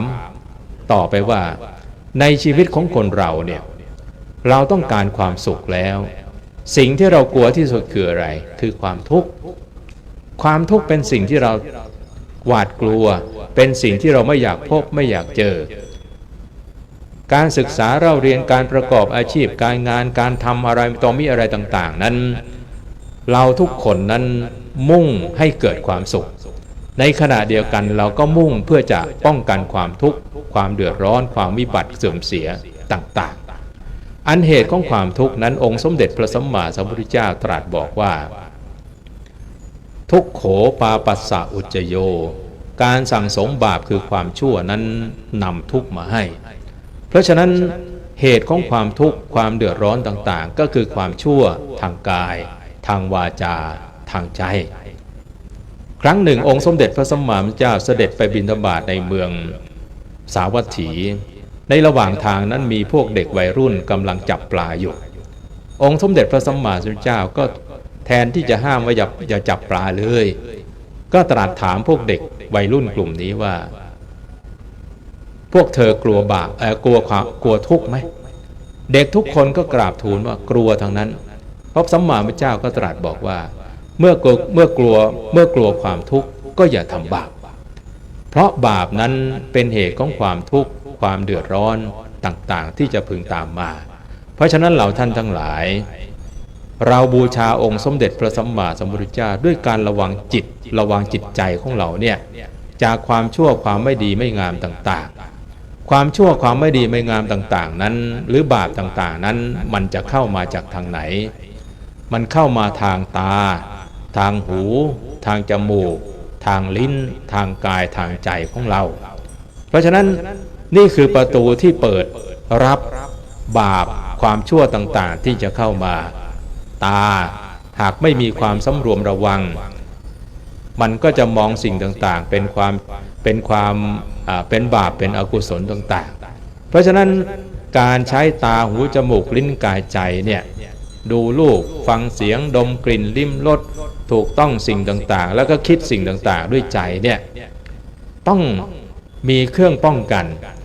ถ้าไม่มีเครื่องป้องกันนั้นเราเห็นเราได้ยินสิ่งที่สวยๆงามๆสิ่งที่ไพเราะเราก็อาจจะเกิดความยินดีอยากได้ในขณะเดียวกันเราเห็นเราได้ยินสิ่งที่ไม่ดีไม่งามต่างๆก็อาจจะเกิดความโกรธความขุ่นเคืองใจเกิดเป็นอกุศลก็ได้เพราะฉะนั้นสิ่งสำคัญที่จะเป็นเครื่องป้องกันใจของเราเนี่ยไม่ให้สิ่งต่างๆที่ไม่ดีไม่งามเข้ามาสู่จิตใจของเราคืออะไรสติพระพุทธเจ้าตรัสบอกว่าสติเตสังนิวารณังสติเป็นเครื่องกั้นกระแสทั้งหลายกระแสที่มันมีอยู่ในโลกนี้กระแสกิเลสทั้งหลายนั้นสิ่งที่จะเป็นเครื่องกั้นกระแสก็คือสติเตสังนิวารณังสติก็คือความระลึกรู้ว่าเรากำลังทำอะไรกำลังพูดอะไรกำลังคิดอะไรเพราะฉะนั้นเวลาเห็นอะไรเวลาดูอะไรต้องมีสติเวลาฟังอะไรต้องมีสติเวลาดมอะไรต้องมีสติเวลาลิ้มรสอะไรต้องมีสติเวลาสัมผัสอะไรต้องมีสติเวลาคิดอะไรต้องมีสติถ้าสติหายสติมาปัญญาเกิดสติเตลิดจะเกิดปัญหาเพราะฉะนั้นถ้าเราต้องการที่จะระวังใจป้องกันใจของเรานั้นไม่ให้ไปสู่ความชั่วหรือป้องกันความชั่วไม่ให้เข้ามาสู่จิตใจของเราต้องมีสตินะระวังสติรักษาสติของเราให้ดีการอยู่กับสติก็คือเป็นลักษณะของคนที่ไม่ประมาทคนไม่ประมาทนั้นก็คือคนที่ดำรงชีวิตด้วยการไม่ขาดสติดำเนินชีวิตอย่างมีสติรู้ว่ากำลังทำกำลังพูดกำลังคิดอะไรถ้าเราไม่ขาดสติความชั่วความไม่ดีไม่งามต่างๆก็จะเข้ามาสู่จิตใจของเราไม่ได้แต่ถ้าเมื่อไรก็ตามถ้าเราขาดสติความชั่วก็จะเข้ามาทางตาบ้างทางหูบ้างทางจมูกแล้วโดยเฉพาะทางใจของเรานั้นความชั่วต่างๆก็จะเข้ามาเพราะฉะนั้นต้องระวังรักษาใจนั้นจะมีสิ่งที่มีความสำคัญมากในหลักคำสอนโอวาทปฏิโมกข์นั้น3ข้อซึ่งเป็นหลักคำสอนที่เป็นหัวใจของพระศาสนา 1. สัพพปาปัสสะกรณังไม่ทำความชั่วทั้งปวง 2. กุศลสูปสัมปทาทำความดีให้ถึงพร้อม 3. สจิตตประโยชน์ปนังทำใจของตนให้สะอาดผ่องใสนี่หลักคำสอนที่เป็นหลักหัวใจของพระศาสนาเว้นจากความชั่วทั้งปวงทำความดีให้ถึงพร้อมทำจิตใจให้สะอาดผ่องใสเพราะฉะนั้นการทำจิตใจให้สะอาดผ่องใสนั้นถือว่าเป็นการสร้างใจของเราให้มีปัญญาทำใจของเรานั้นให้มีธรรมะอยู่ในใจให้เกิดดวงปัญญาหลักคำสอนในทางพระศาสนาเราเรียกอีกอย่างหนึ่งว่าไตรสิกขาไตรสิกขาก็คือศีลสมาธิและก็ปัญญาศีลคือการควบคุมกายวาจานั้นให้เป็นปกติให้เรียบร้อยสมาธิก็คือการควบคุมใจ และก็ปัญญาก็คือการมองสิ่งต่างๆตามความเป็นจริงเพราะฉะนั้นปัญญานั้นจึงถือว่าเป็นหลักคำสอนที่สูงสุดเราจะหมดกิเลสจะถอนความยึดมั่นถือมั่นได้ต้องมีปัญญาเพราะฉะนั้นการระวังรักษาใจของเรานั้นจากความชั่วความทุจริตต่างๆนั้นจึงเป็นเหตุเป็นปัจจัยให้เกิดบุญกุศลคุณงามความดีต่างๆติดตามมาเพราะฉะนั้นโบราณกบัณฑิตทั้งหลายท่านจึงระวังใจห้ามจิตใจของท่านนั้นจากความชั่วบางครั้งเห็นความชั่วแม้เพียงเล็กน้อยนั้นก็พยายามหลีกเลี่ยงพยายามป้องกันไม่ให้ความชั่วเหล่านั้นเกิดขึ้นเหมือนพระโพธิสัตว์เสวยพระชาติเป็นพญาช้างปรากฏว่ามันมีแล้วก็มีบริษัทมีบริวารจำนวนหนึ่งมีพรานช้างคนหนึ่งพรานช้างคนนี้ไปเห็นกิริยาอาการของพวกช้างทั้งหลายในป่านั้นมีพระปัจเจกพุทธเจ้าพวกช้างเนี่ยเห็นพระปัจเจกพุทธเจ้าเป็นบุคคลผู้ทรงศีลเวลามันผ่านพระปัจเจกพุทธเจ้ามันก็แสดงความเคารพจบนะเหมือนไหว้ลักษณะนั้นนะจบพระปัจเจกพุทธเจ้าไอ้พราหมณ์คนนี้ก็คิดว่าพยายามพิจารณาว่าทำไมช้างพวกนี้เวลาเจอพระปัจเจกพุทธเจ้าแทนที่จะทำร้ายก็แสดงความเคารพก็เลยคิดว่าอ๋อผ้ากาสาวพัสนี่แหละผ้าที่ย้อมด้วยน้ำฝาดนี่แหละน่าจะเป็นเหตุเป็นปัจจัยให้พระให้ช้างพวกนี้แสดงความเคารพเพราะฉะนั้นก็รอเวลาเมื่อพระปัจเจกพุทธเจ้าลงอาบน้ำนะลงอาบน้ำก็ขโมยผ้าของพระปัจเจกพุทธเจ้าแล้วก็มาสวมนะแปลงกายเป็นพระปัจเจกพุทธเจ้าเองแล้วก็นั่งอยู่ในจุดหนึ่งพวกช้างเนี่ยมันผ่านมามันก็แสดงความเคารพเหมือนกันเพราะฉะนั้นพราหมณ์คนนี้ก็รอจังหวะเมื่อช้างเชือกสุดท้ายผ่านมาก็ใช้อาวุธเนี่ยแทงเนี่ยธนูเนี่ยยิงช้างเชือกสุดท้ายก็ได้ช้างทุกครั้งไปโดยช้างทั้งหลายที่เดินหน้าก็ไม่รู้ว่าช้างตัวเชือกสุดท้ายนั้นโดนฆ่าตายโดยพรานช้างจนต่อมานั้นช้างสมาชิกของช้างนั้นลดน้อยถอยลงไปพระโพธิสัตว์ซึ่งเป็นหัวหน้าช้างเนี่ยก็เกิดความสงสัยว่าทำไมช้างมันลดน้อยถอยลงไปก็พิจารณาว่ามันมีพระปัจเจกพุทธเจ้าเนี่ยนะนั่งอยู่เลือดฉลอยว่าคนนี้ไม่ใช่พระปัจเจกพุทธเจ้าจะเป็นปลอมตัวมาหรือเปล่าเพราะฉะนั้นพระโพธิสัตว์อาศัยปัญญาก็พิจารณาวางแผนอยู่เป็นตัวสุดท้ายพอเดินไปก็พยายามระมัดระวังว่าอาจจะเป็นศัตรูก็ได้ปรากฏว่าเป็นอย่างนั้นจริงๆเมื่อพรานช้างเนี่ยพยายามที่จะ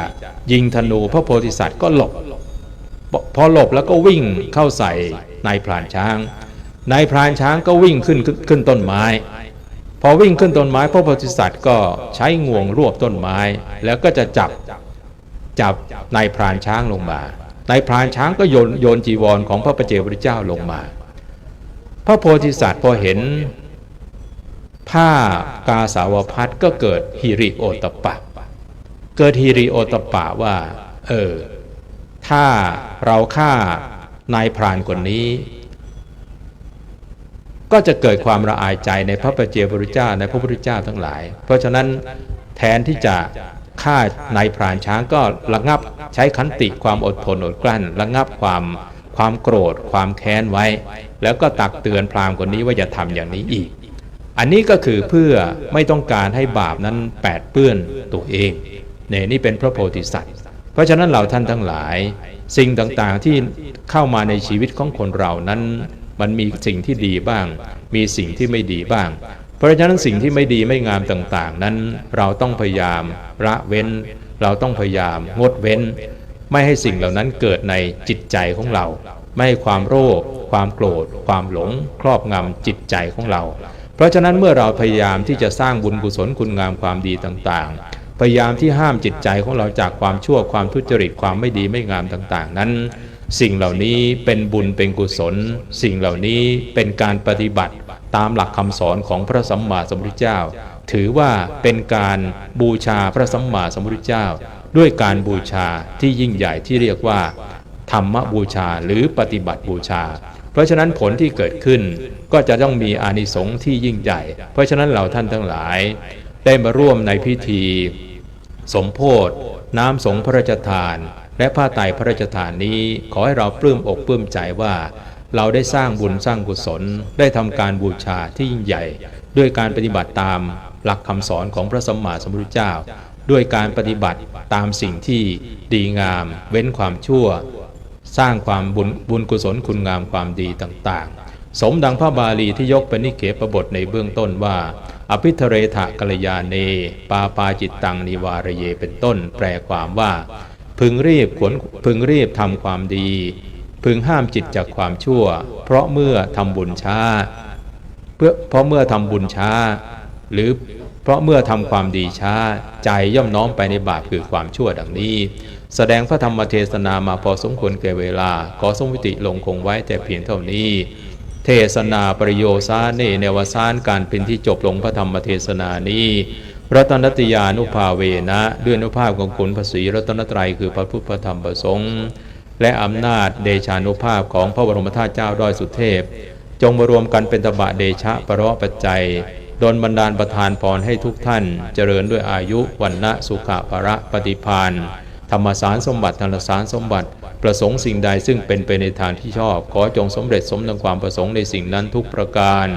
รับประทานแสดงพระธรรมเทศนาในอัคคบูชากถากล่าวพรรณนาถึงการบูชาที่ล้ำเลิศมาพอสมควรแก่เวลาขอสมมุติลงคงไว้แต่เพียงเท่านี้เอวังก็มีด้วยประการฉนี้สาธุ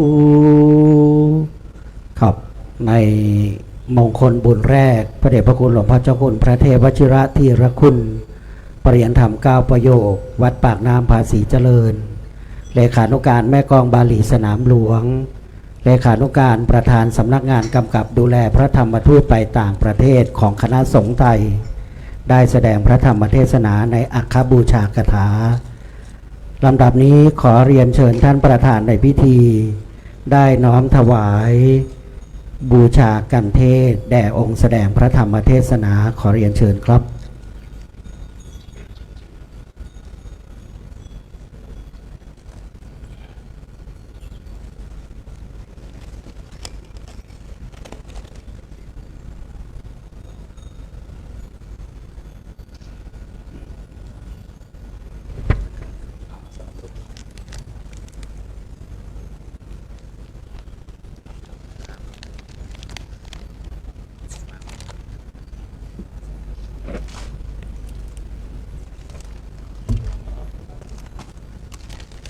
ครับหลังจากนั้นท่านประธานในพิธีจะประจำยังเก้าอี้รับรองดังเดิมนะครับก็ขอเรียนประชาสัมพันธ์ไปยังศรัทธาญาติโยมที่อยู่บริเวณด้านล่างและด้านข้างวิหารคตครับบัดนี้องค์แสดงพระธรรมเทศนาจะได้ตั้งอนุโมทนาวิธีให้พรท่านที่มีน้ำหยาดก็เตรียมหยาดน้ำนะครับ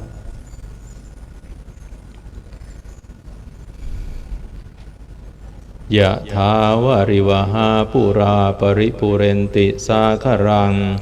เอวเมวะอิโตทินังเปตานังอุปกัปปติอิชิตังปัฏฐิตังตุมหังคิปเมวะสมิจฉตุสัพเพปุเรนตุสังคปา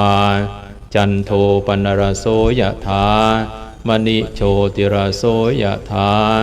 สัพพีติโยวิวัชชันตุสัพพโรโควินัสตุมาเตภวัตวันตรายโยสุขีที่คายุโกภวะอภิวาทนาสีลิสานิจังวุธาปจายโนจัตตารโอธรรมาวัฏันติอายุวันโนสุขังพะลังสา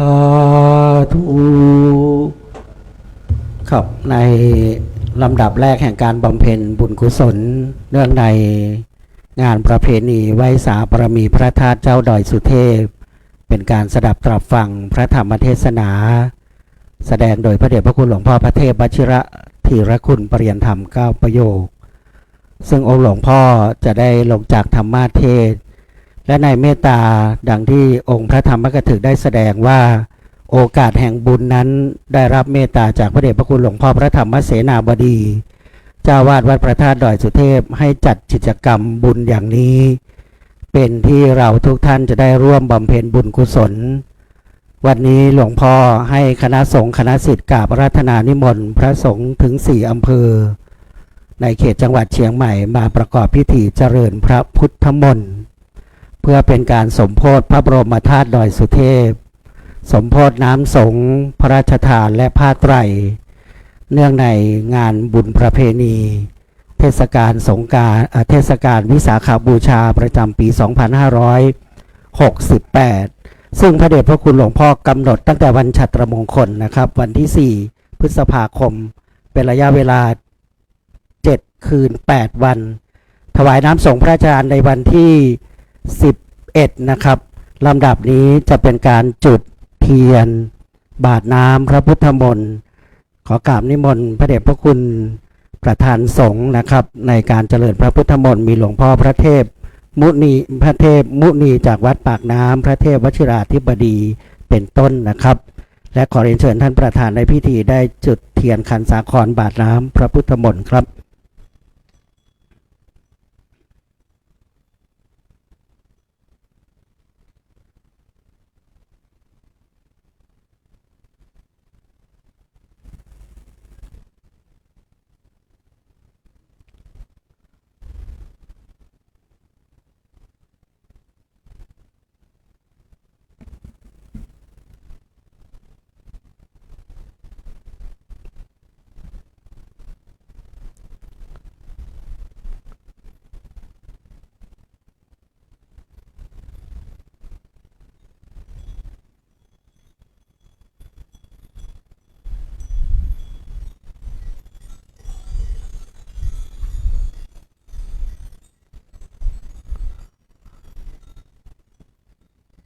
เวปติปฏิภาหายาสัพพสัมปติสิทธิยา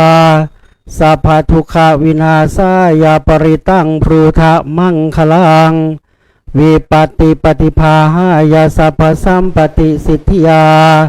สัพพพยาวินาศายาปริตังพรูทะมังคลังเวปติปฏิภาหายาสัพพสัมปติสิทธิยาสัพพโรคะวินาศายาปริตังพรูทะมังคะลังลิตัวนเมตตังสมเมตตาภทันตา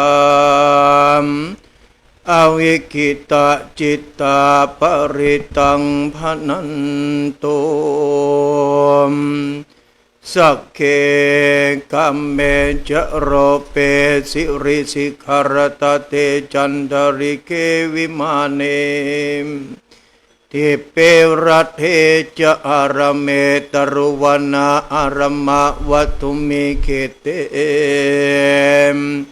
ภุมมาเจยันตุเทวชระธระยักขะคันทปนาคามติทันตาสันติเกยังมุนิวรวจนังสาทะโวเมสุนันตุธรรมสวรรคารโรอะยัมภทันตามธรรมสวรรคารโรอะยัมภทันตามธรรมสวรรคารโรอะยัมภทันตังอะระหะโตสัมมาสัมพุทธัสสะนะโมตัสสะภะคะวะโตอะระหะโตสัมมาสัมพุทธัสสะนะโมตัสสะภะคะวะโตอะระหะโตสัมมาสัมพุทธัสสะพุทธังสรณังคัจฉามิธัมมังสรณังคัจฉามิสังฆังสรณังคัจฉามิยัมปิพุทธังสรณังคัจฉามิทุติยัมปิธัมมัง นังกัจฉามิทุติยัมปิสังฆังสารนังกัจฉามิตติยัมปิพุทธังสารนังกัจฉามิตติยัมปิธัมมังสารนังกัจฉามิตติยัมปิสังฆังสารนังกัจฉามินะโมเมสัมมาพุทธานังดาวัตติสาวะลักขันโนตันหังกโรมาวิโรมกโรมาหยโสสารนังกโรโลกายิโตดิปังกโรจุตินดาโลกุณัญโยชนะปะโมกโขมังกโรปุริสาสัพโพสุมาโนสุมาโนติโรเลวะโตรติวัตโนโสภิโตคุณสัมปันโนอันโตมัตสิชนุตตมโมปัตโตโมโลกปัจโจโตนาราโทวารสารติปันตุม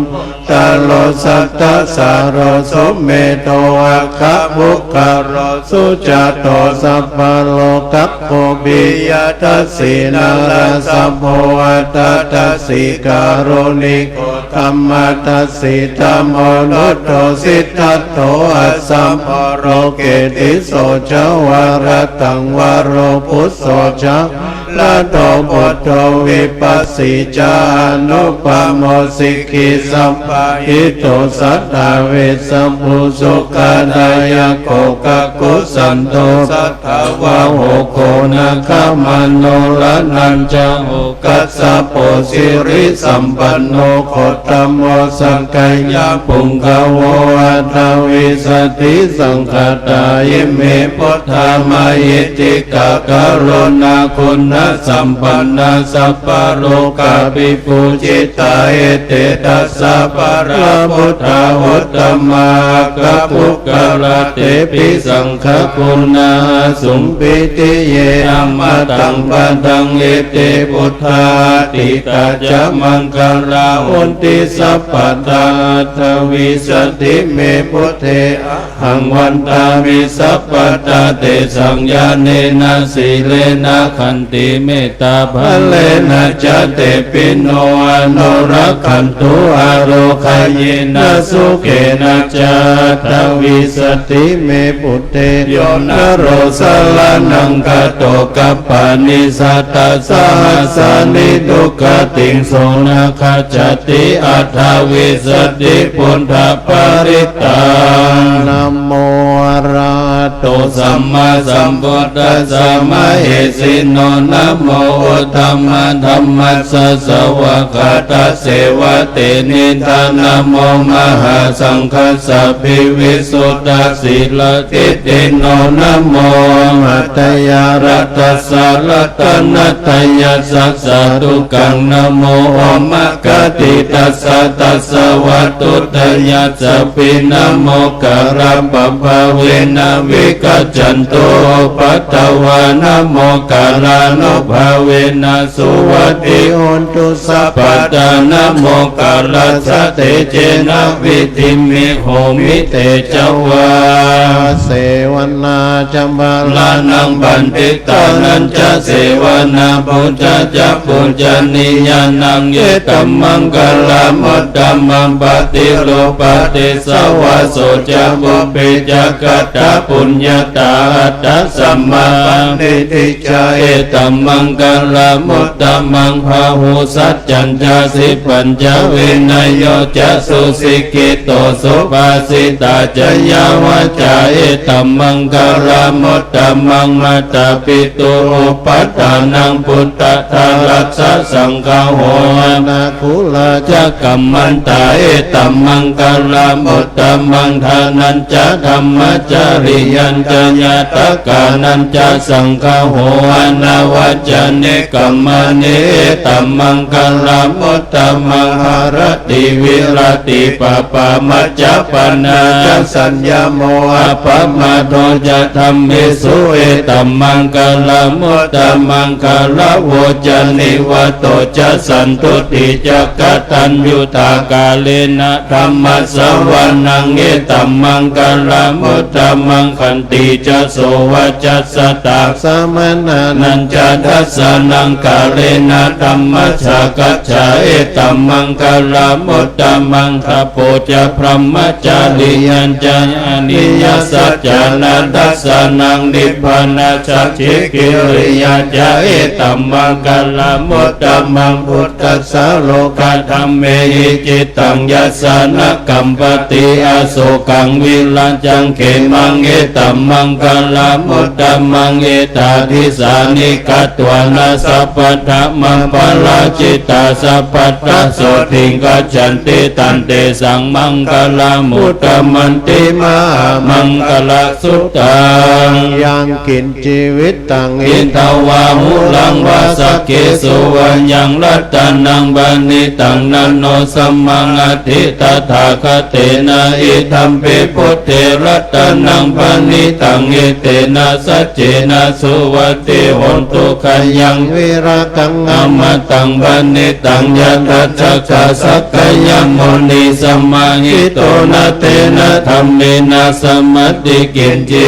ตัมปิธัมเมรัตนังบันิตังเอเตนะสัจเจนะสุวัติหนตุยัมพุทธเสโทปาลิวันนะยิสุจิงสมาธิมานันตาลิกัญญามหุสมาธินาเตนะสมโมนะเวจติ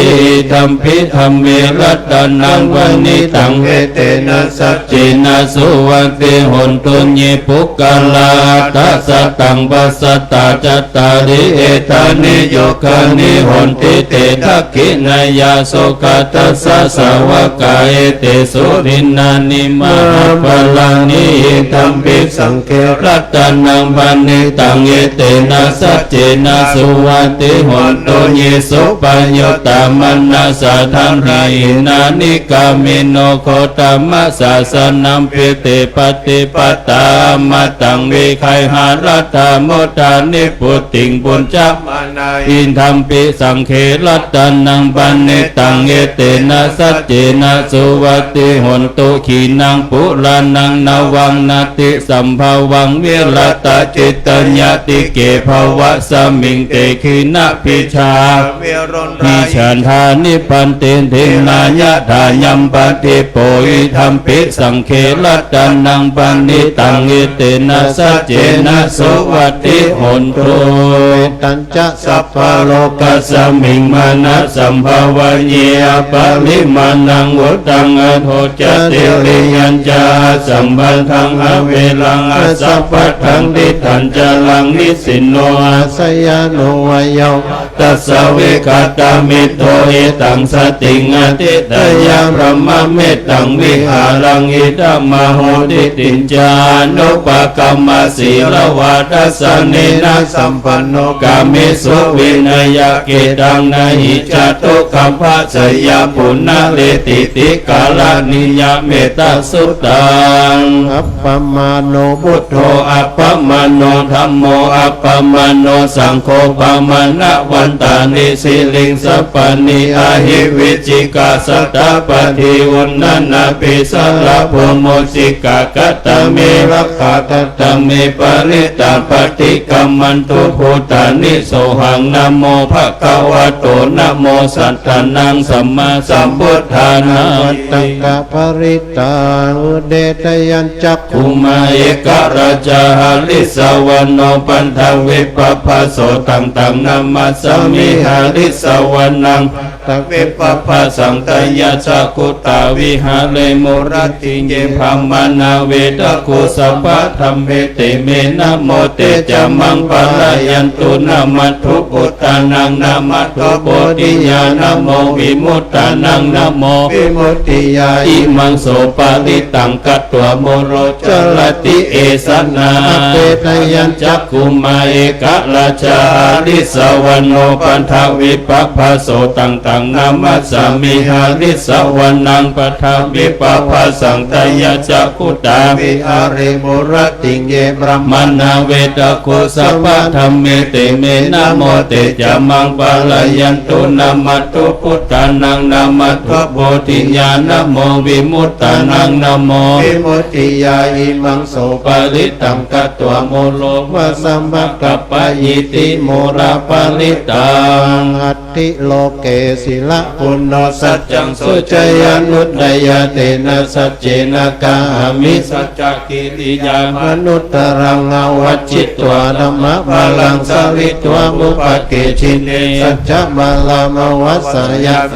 กิริยามะกะสั สั ง งสันติปัฏฐาปัตตนาสันติปัฏฐาวัญชนะมัตตาปิตาชนิขันตาชตาเวทปฏิกัมมะสะสเกกเตไมหังมหาปัจจานิโตสิกขีวัจเจสิโสรัสสะ กริสามิโอทัตตังปัตตวายะสิกขิสัจเจนะเมสโมนันเอสาเมสัจจะปารมีอิติปิโสภควา อะ ระ ระ หั หั ง ง สั สั ม ม มา มา สั สั ม ม พุ พุ ท ท โธ โธ วิ วิ ชา ชา จ จ าร ร ณะ ณะสัมปันโนสุขโตโลกวิโทอนุตตโรปุริสธรรมสารติสัทธาเทวะ มนุสสานัง พุทโธภะคะวะติสวากขาโตภะคะวะตาธัมโมสันติติโกอากาลิโกเอหิปัสสิโกปันนายิโกปัจจตังเวทิตโพวินโยอิติสุปฏิปันโน ภะคะวะโต สาวกสังโฆ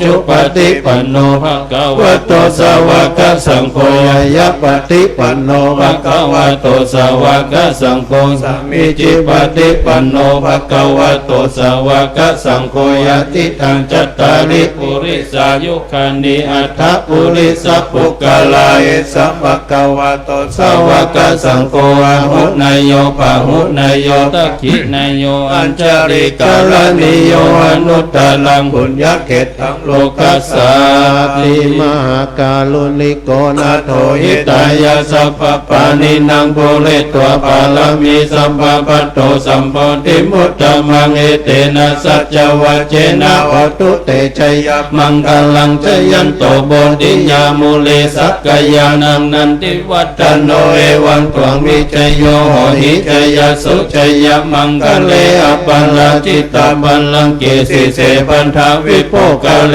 อภิเสเกสัมบาพุทธานังอักขปัตโตปโมดติสุนัขตังสุมังคลังสุปปะตังสุโหติตังสุขันโนสุโมโหโตจะสุญิตังพรหมจาริสุปัฏฐกินังกัญญกัมมังวาจากัมมังปัฏฐกินังปัฏฐกินังมโนกัมมังปัฏ อิติเต เท ว ว ทั ทั ก กขินาปัฏฐกินานิกตัวนาลพันตเถปัฏฐกิเน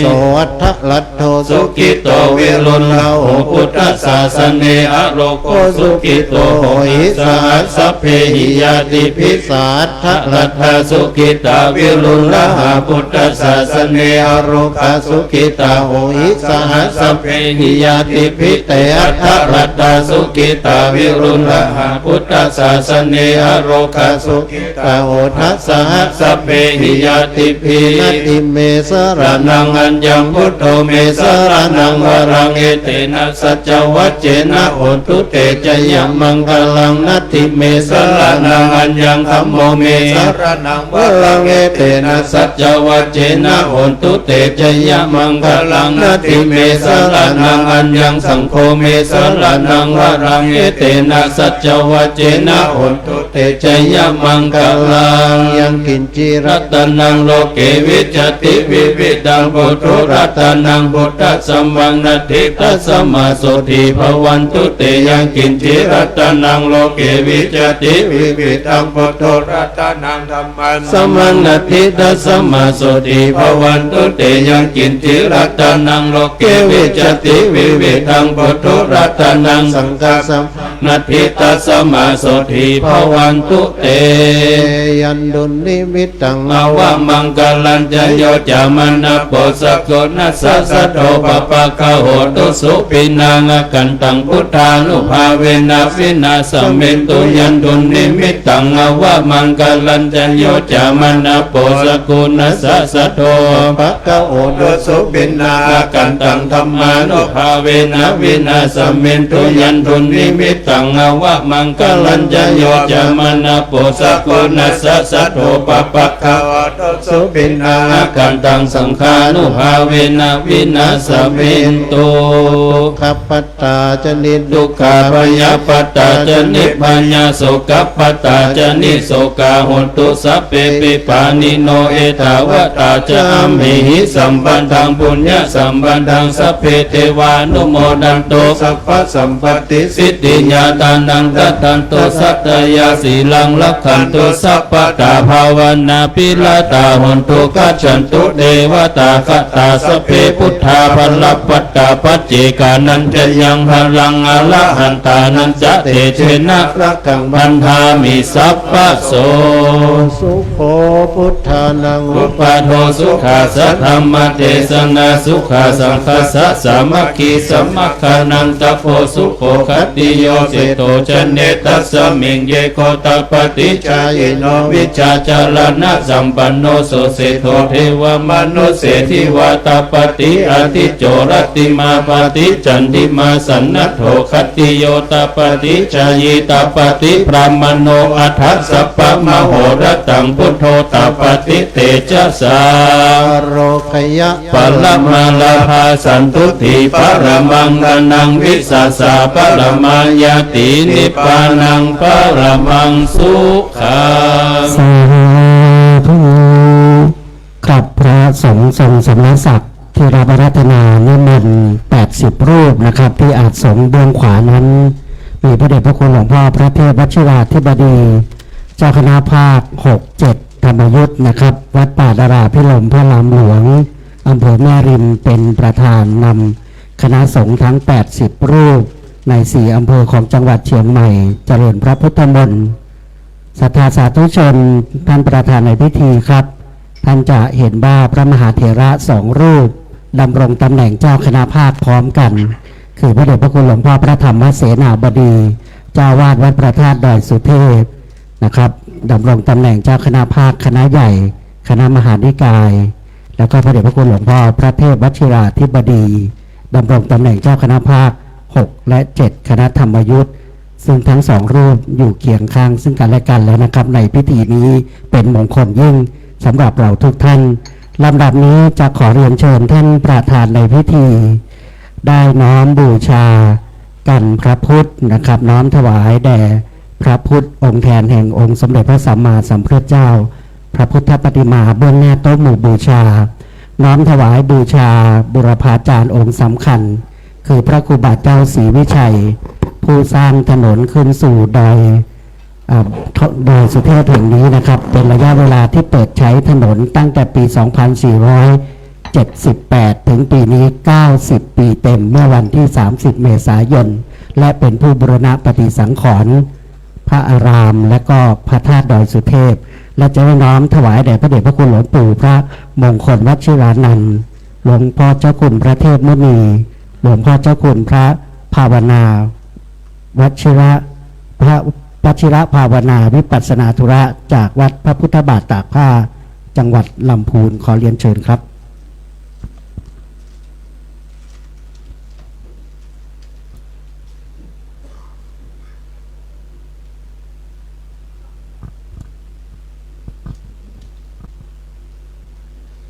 ระวังแตก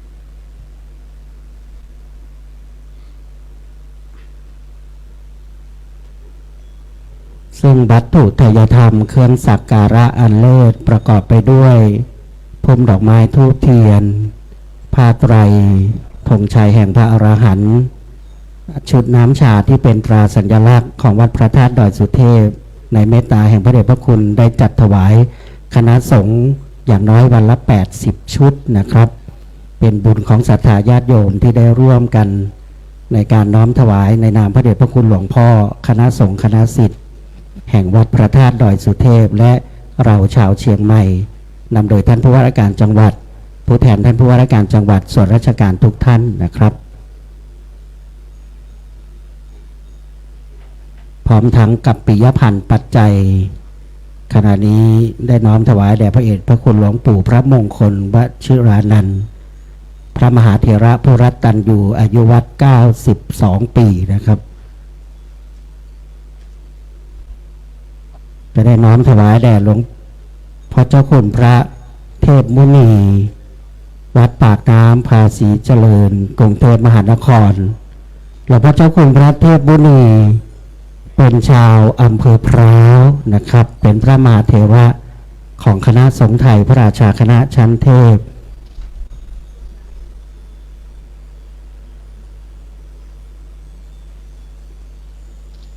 และจะได้น้อมถวายแด่พระเดชพระคุณท่านเจ้าคุณอาจารย์ครับพระวชิระภาวนาวิปัสสนาธุระนะครับสิทธิ์ที่สืบต่อจากพระเดชพระคุณหลวงปู่พระสุพรหมยานเถระหรือว่าหลวงปู่ครูบาพรหมาพรหมจักโกนะครับวัดพระพุทธบาทตากผ้าลำพูนซึ่งท่านดำรงตำแหน่งเจ้าอาวาสพระรามหลวงแห่งนี้หลังจากนั้นท่านประธานในพิธีจะได้น้อมถวายแด่ประธานสงฆ์ที่อาจสงฆ์นะครับโดยพร้อมกับท่านหัวหน้าส่วนราชการดังนี้ครับขอเรียนเชิญท่านที่สองครับท่านวาริยาแสนศรีธรรมิการนนท์รองนายกเหล่ากาชาติจังหวัดเชียงใหม่เรียนเชิญท่านสมเกียรติสุขพรสวรรค์ครับเจ้าพนักงานที่ดินจังหวัดเชียงใหม่เรียนเชิญท่านกรวรรณสุมาศวัฒนธรรมจังหวัดเชียงใหม่เรียนเชิญท่านอารีพันจันทร์ผู้อำนวยการสำนักงานพระพุทธศาสนาจังหวัดเชียงใหม่เรียนเชิญท่านจิราพรเพิ่มพูนท่านผู้อำนวยการสำนักงานคุมประพฤติจังหวัดเชียงใหม่เรียนเชิญท่านณัฐนันท์พิทักษาท่านผู้อำนวยการสำนักงานยุติธรรมจังหวัดเชียงใหม่เรียนเชิญท่านวิมลรัตน์หลอดเข็มท่านปลัดอาวุโสผู้แทนทนายอำเภอดอยสะเก็ดนะครับและขอเรียนเชิญท่านสุภักดิ์วงใหม่ครับผู้อำนวยการกลุ่มลูกเสือผู้แทนท่านศึกษาธิการจังหวัดเชียงใหม่ขอเรียนเชิญทุกท่านโดยพร้อมเพรียงกันและจะได้น้อมประเคนสำหรับคณะกรรมการของทางวัดวิยาวัจกรศรัทธาสาธุชนที่อยู่ด้านหน้าพระคุณท่านในฝั่งซ้ายมือทั้งหมดนะครับประมาณ60กว่ารูปตรงศาลาลายน้อมประเคนเลยนะครับในขณะนี้เปิดโอกาสทุกท่านได้ร่วมบุญกุศลกับพระเดชพระคุณหลวงพ่อพระธรรมเสนาบดี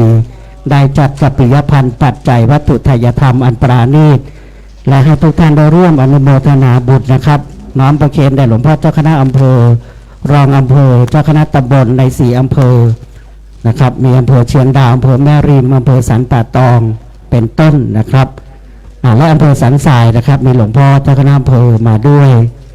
เมื่อน้อมประเคนแล้วขอเชิญทุกท่านประจำเก้าอี้รับรองดังเดิมครับ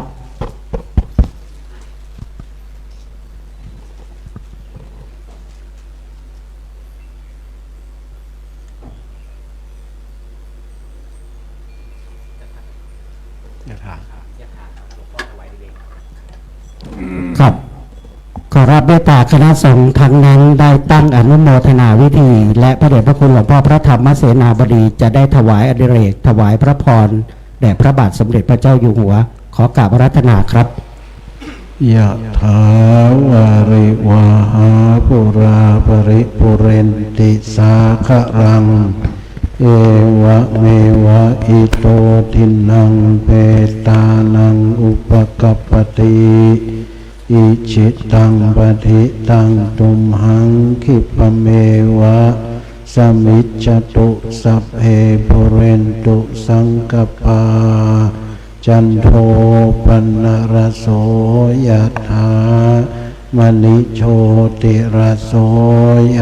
ถาสัพพิติโยวิวั จันตุสัมภโรโควินาศตุมาเตมอวัตวันตรโยสุขีติกายุโกภวสัพพิติโยวิวัชชันตุสัพพโรโควินาศตุมาเตภวัตวันตรายโยสุขีติขา ติโยวิวัชชันตุสัพพะโรโควินาศตุมาเตภวัตตรายโยสุขิติขายุโก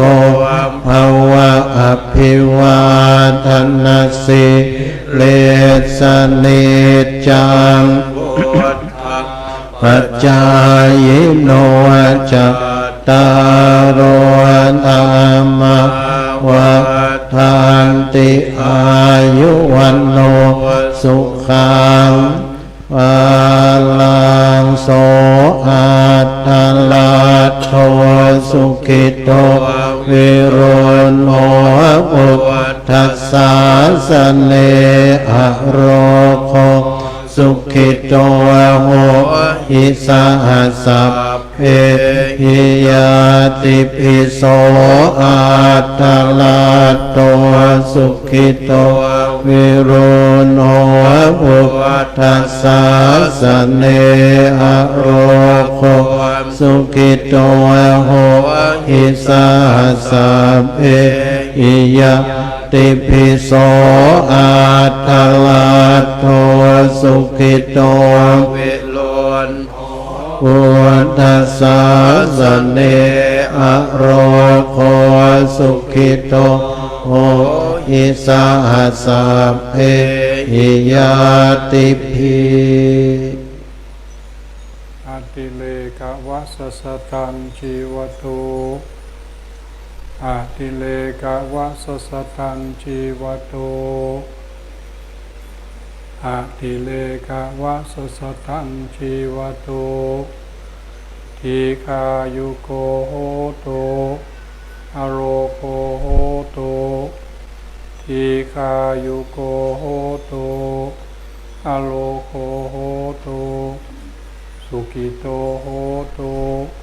พระเมนตรมหาราชาสิทธิกิจจังสิทธิกัมมังสิทธิลาโภชโยนิจัง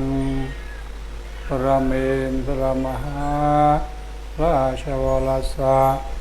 ภวตุสัพพทาขอถวายพระพรภวตุ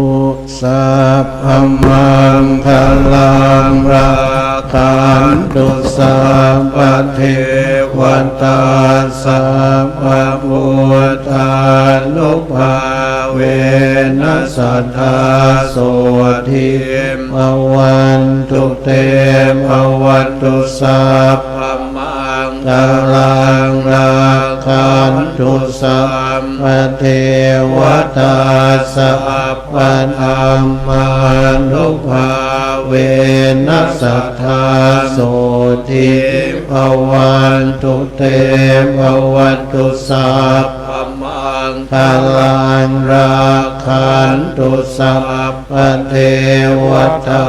สัพพสังฆานุภาเวนัสสัทธาโสทิภวันตุเตสาธุขับในลำดับท้ายพิธีในการเจริญพระพุทธมนต์สมโภชพระบรมธาตุดอยสุเทพและน้ำสงฆ์พระราชทานผ้าไตรพระราชทานในพระบาทสมเด็จพระเจ้าอยู่หัวซึ่งเป็นพิธีที่เป็นทางการและสำคัญยิ่งของเราชาวเชียงใหม่ชาวดอยสุเทพและประสบกนิกรชาวไทยในลำดับนี้ขอเรียนเชิญท่านประธานในพิธีกราบพระรัตนตรัยเบื้องหน้าโต๊ะหมู่บูชาถวายความเคารพพระบรมฉายาลักษณ์พระบาทสมเด็จพระเจ้าอยู่หัวและหลังจากนั้นท่านประจำเก้าอี้รับรองดังเดิมจะเข้าสู่แบบประเพณีล้านนาในการนมัสการพระธาตุครับ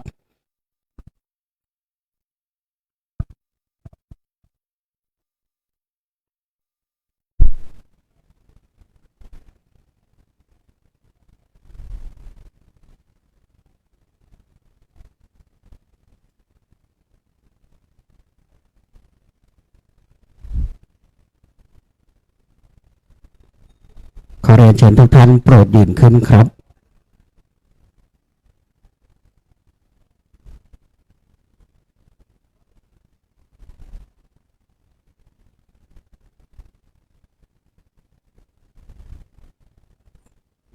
ครับเชิญท่านประธานในพิธีและทุกท่านประจำเก้าอี้รับรองดังเดิมสำหรับคณะลูกศิษย์นะครับในมณฑลพิธีกลางขออนุญาตก่อนนะครับจะได้ประกอบพิธีต่อเนื่องส่วนด้านข้างก็ขอเรียนเชิญนะครับลำดับนี้ครับขอเชิญคุณพ่อพงศ์ครับกับลำดับท้ายของพิธีอันเป็นมหามงคลนี้ เพื่อให้การกระทำบำเพ็ญบุญของเราท่านสำเร็จทั้ง3ประการคือ1ทานามัยบุญสำเร็จด้วยการทำบุญถวายมหาทาน2ศีลไมยบุญสำเร็จด้วยการสมาทานรักษาศีล3ภาวนาไมยบุญสำเร็จด้วยการเจริญเมตตาภาวนาต่อไปกราบไหว้สานิมนต์ทุกรูปเรียนเชิญทุกคนกำหนดลมหายใจเข้าลมหายใจออกเข้าสู่ภาวนาใหม่ชั่วขณะหนึ่งณบัดนี้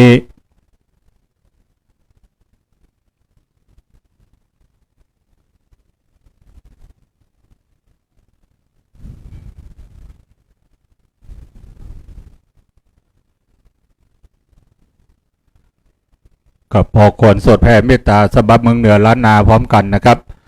อิตังตานากัมมังเนปานาปัจจายโยโหตัวโนเนจังอิตังศีลากัมมังนิปานาปัจจายโยโหตัวโนนิจังอิตังภาวนากัมมังนิปานาปัจจายโยโหตัวโนนิจังยังกินเจโกส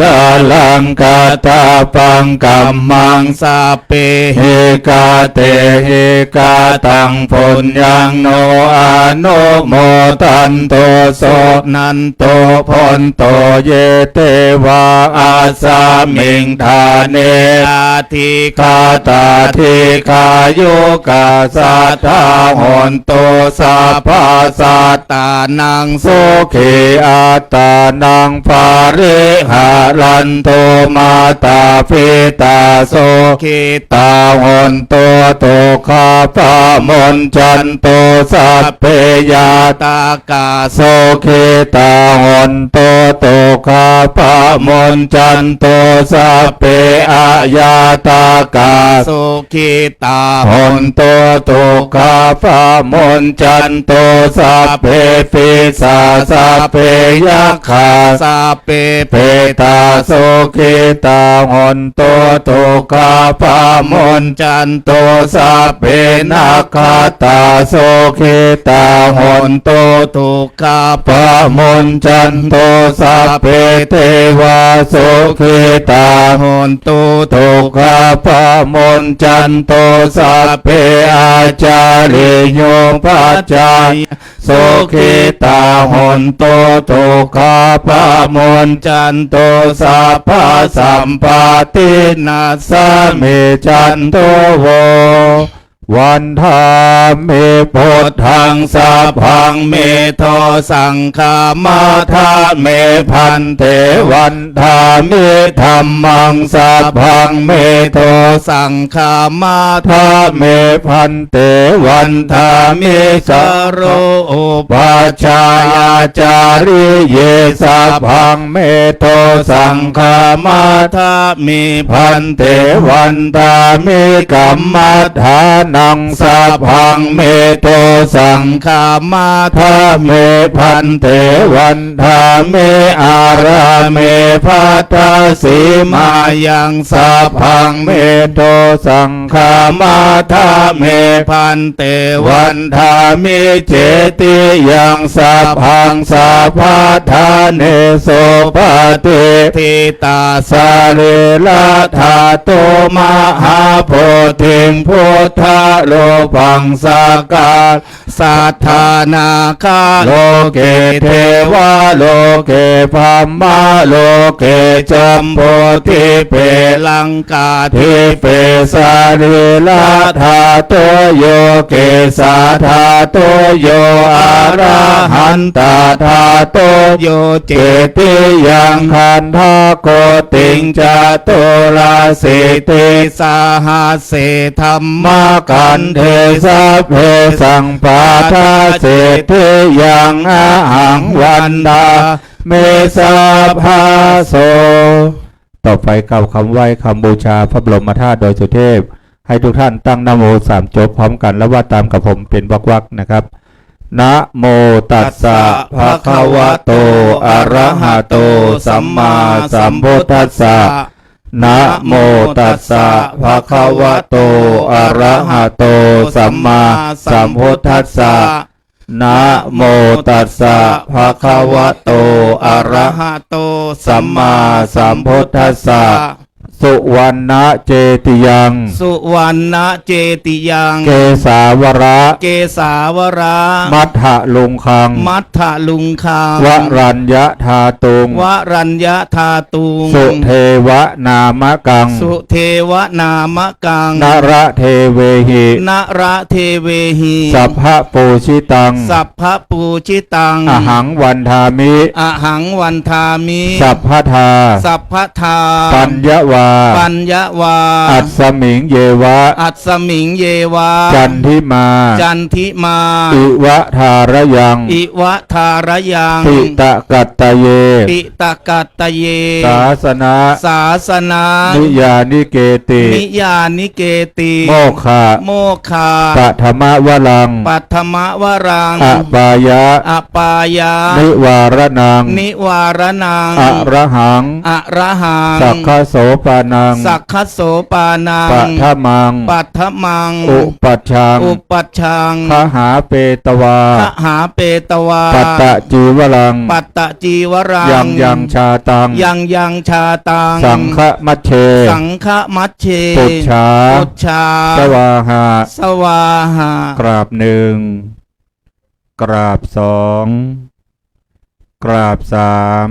ครับขอกราบนิมนต์คณะสงฆ์และเชิญทุกท่านได้น้อมบรรทาพระเดชพระคุณหลวงปู่พระมงคลวชิรานันท์ครับพระมหาเถระผู้มีพรรษายุการสูงสุดในมณฑลพิธีครับ วันทามิพันเตสัพพังอาปาราทังกามาทามิพันเตมยากาตังปุญญังสามินาอนุโมทิตาพังสามินากาตังปุญญังไมหังตาทัพพังสาธุสาธุอนุโมทามิ กายกรรมังวจีกรรมังมโนกรรมังสันจิจะโตสังอสันจิจะโตสังปมตะโตสังสัพพังโตสังขมันตุโนจตารโรธรรมาวัฏันติอายุวันโนสุขังภะลัง สาธุสาธุสาธุ ครับลำดับนี้พระเดชพระคุณหลวงพ่อพระธรรมเสนาบดีพร้อมคณะสงฆ์นะครับในมณฑลพิธี จะได้นำพาท่านประธานในพิธีนะครับท่านรองผู้ว่าราชการจังหวัดเชียงใหม่ ท่านคุณนายนะครับรองนายกเหล่ากาชาติส่วนราชการเวียนประทักษิณครับ3 รอบนะครับดอกบัวก็มีเป็นบางส่วนนะครับช่อดอกไม้หรือในส่วนอื่นๆต้องขออนุญาตสำหรับลูกศิษย์วัดเราวันนี้นะครับและเมื่อหลวงพ่อเจ้าคุณพระธรรมเสนาบดีนำคณะสงฆ์เวียนเทียนเรียบร้อยแล้วนะครับจะได้บันทึกภาพรวมและจะได้เชิญส่วนราชการส่งน้ำนะครับอิปิโสภะคะวะอะระหังสัมมาสัมพุทโธวิชชาจารสันตสุขโตโลกาวิอนุตตโลปุริสัทธัมมาสารทิสัทธาเทวามนุสานังพุทโธภะคะวะติ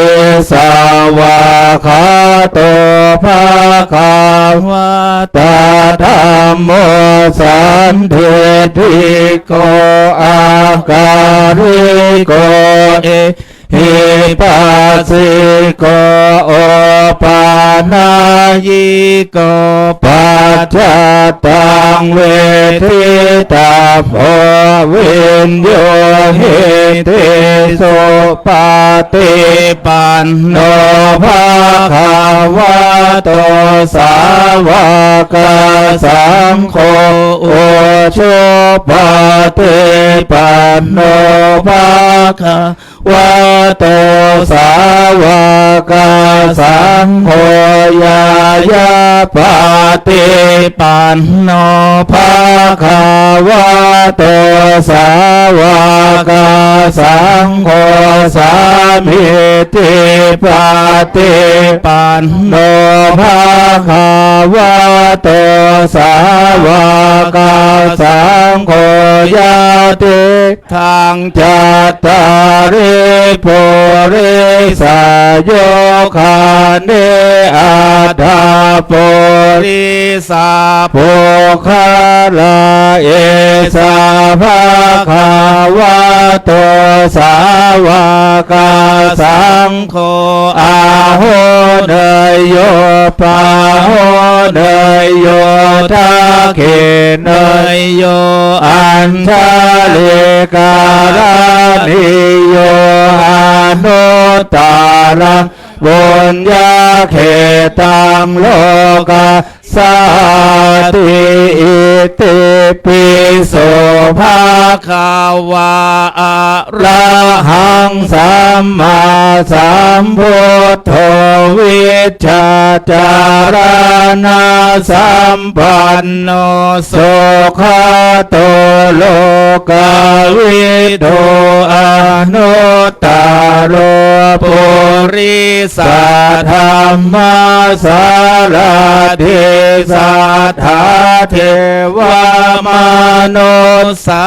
นังพุทโธภคะวะติสาวกขาโตภคะวะตาธัมโมสันติติโกอากาลิโกเอหิปัสสิโกโอปานายิโกปัจจตังเวทิตาโพวินโยหิติสุปฏิปันโนภะคะวะโตสาวกสังโฆโอชุปฏิปันโนภะคะวะโตสาวกสังโฆยายาปฏิปันโนภะคะวะโตสาวกสังโฆสามิจิปฏิปันโนภะคะวะโตสาวกสังโฆยะติทางจัตตาริปุริสายุคาเนอัตถาปุริสาปุคาลาเอสาภะคะวะโตสาวกสังโฆอาโหเนยโยปาโหเนยโยทักเขเนยโยอัญชาลิการานิโยอนุตตารังบุญญาเขตังโลกัสสติ ครับพระเดชพระคุณหลวงพ่อพระธรรมเสนาบดีเจ้าวาดวัดพระธาตุดอยสุเทพเจ้าคณะภาค7นำพาคณะสงฆ์มีหลวงพ่อเจ้าคุณพระเทพวชิราธิบดีวัดป่าดาราพิรมเจ้าคณะภาค6-7ธรรมยุทธนะครับคณะสงฆ์พิธี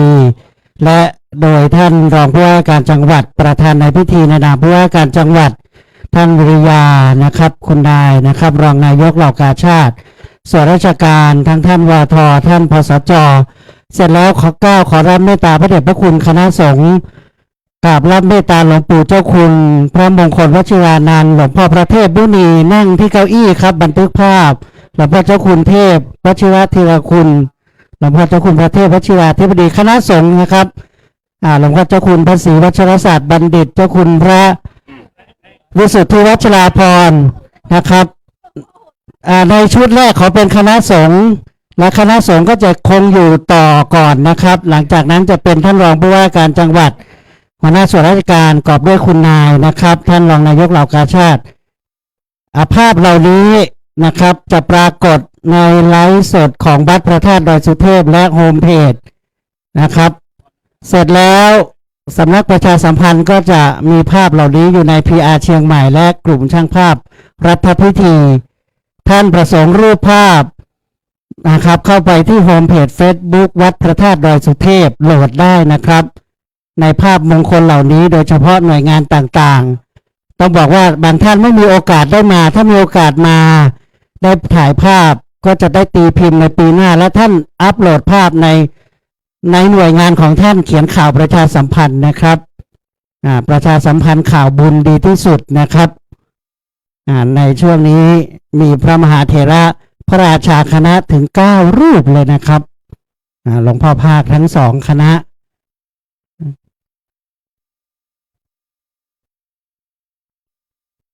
เป็นเมตตาอย่างยิ่งสำหรับลูกศิษย์วัดพระธาตุดอยสุเทพและโดยการประสานงานนะครับหลายวันแล้วนะครับเจ้านายครับบางทีต้องขอประทานไว้เบอร์มั่งนะครับสัปดาห์วิสาขะเป็นขอเชิญท่านรองครับกับคุณนายเฟรมแรกก่อนนะครับ วันนี้จัดเต็มช่างภาพทั้งประชาสัมพันธ์ด้วยบางวันไม่มานะครับสงสัย ด้วยบารมีของท่านรอง ช่างภาพประชาสัมพันธ์อันนี้ลอกรอบแล้วไม่ถ่ายทอดสดแล้วนะครับช่วงนี้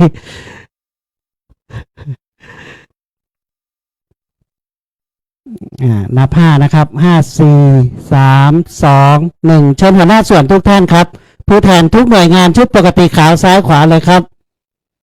ขอเมตตาเวลาสักครู่ครับเมื่อวานนี้ทุ่มครึ่งนะครับเมื่อวานหลวงพ่อเจ้าคุณอมรเวที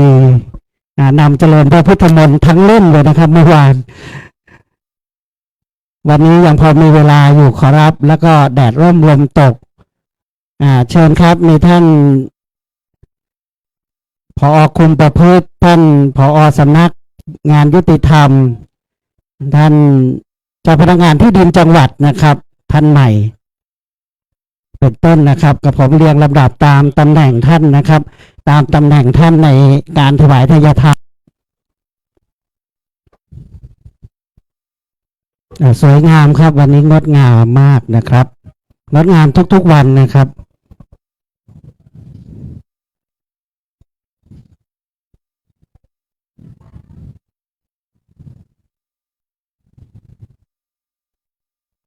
ครับกราบขอบพระคุณครับเชิญท่านรองครับและทุกท่านประจำที่หงเงินนะครับกราบนิมนต์คณะสงฆ์นะครับได้เลยนะครับหลวงพ่อกราบได้เลยหรือจะส่งน้ำก็ขอบพระคุณนะครับ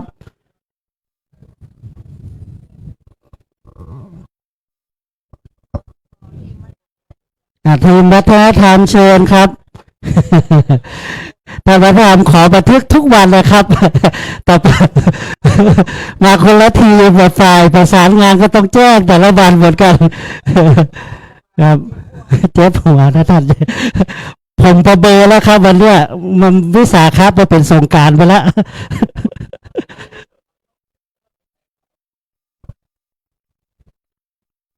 ครับเชิญ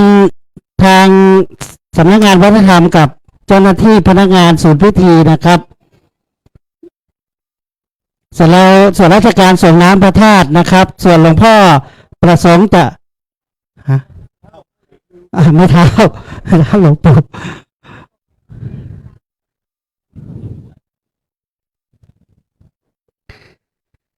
ครับ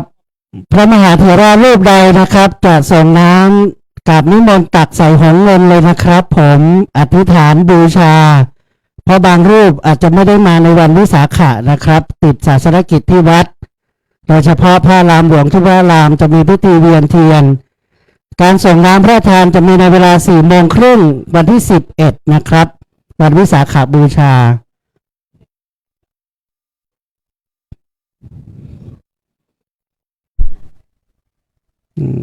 ทีมวท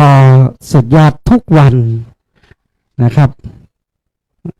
อันนี้ชมจากใจนะครับ ท่านวทครับ ชมจากใจนะครับ เชิญสำนักพุทธครับมีน้อยใช้สอยอย่างประหยัดทำเต็มที่ท่านสสเพชรวัตรมา ท่านสสสวมาด้วยลืมประกาศชื่อท่านเชิญครับ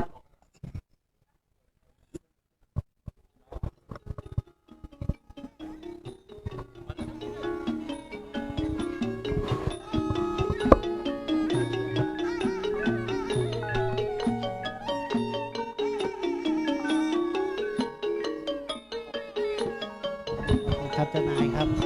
ครับขอบคุณครับท่านเพชรวัตรจะได้น้อมถวายนะครับในงานนี้ด้วยนะครับลูกศิษย์เอกหลวงพ่อนะครับในนามกรรมาธิการศาสนาศิลปะและวัฒนธรรมประจำสภาผู้แทนราษฎรในสมัยประชุมนี้นะครับเสร็จแล้วหัวหน้าส่วนราชการทุกท่านไปบันทึกไปส่งน้ำได้นะครับเชิญเลยนะครับท่านสกลนับปัจจัยที่หลวงพ่อครับ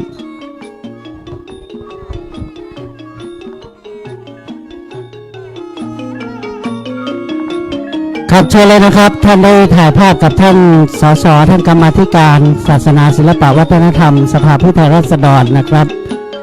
ท่านเพชรวัตรนะครับขอกราบเรียนเชิญนะครับท่านใดในวันพรุ่งนี้ถ้าไม่มีรายชื่อปรากฏในส่วนราชการที่เรียนเชิญท่านจะมาร่วมพิธีก็ขอเรียนเชิญนะครับ4 โมงตรง4 โมงครึ่งเริ่มประกอบพิธีสดับตรับฟังพระธรรมเทศนา1 กันและเจริญพระพุทธมนต์นะครับทุกวันนะครับจนถึงวันที่11เช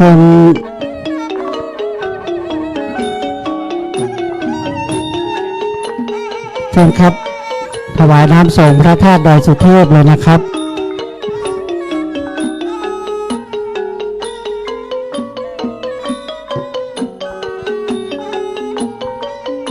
ครับ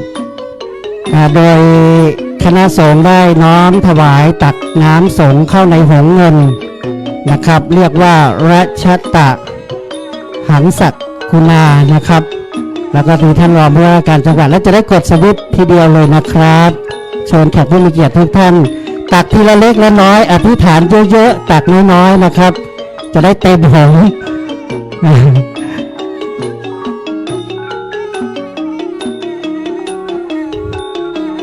เชิญนะครับ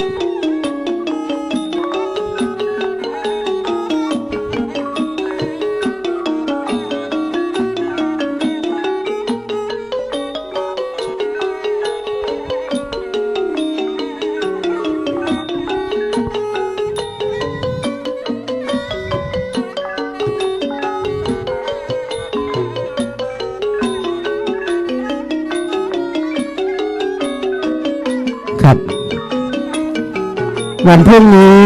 เป็นวาระมงคลของท่านรองชัชวาลปัญญานะครับท่านรองชัชวาลปัญญา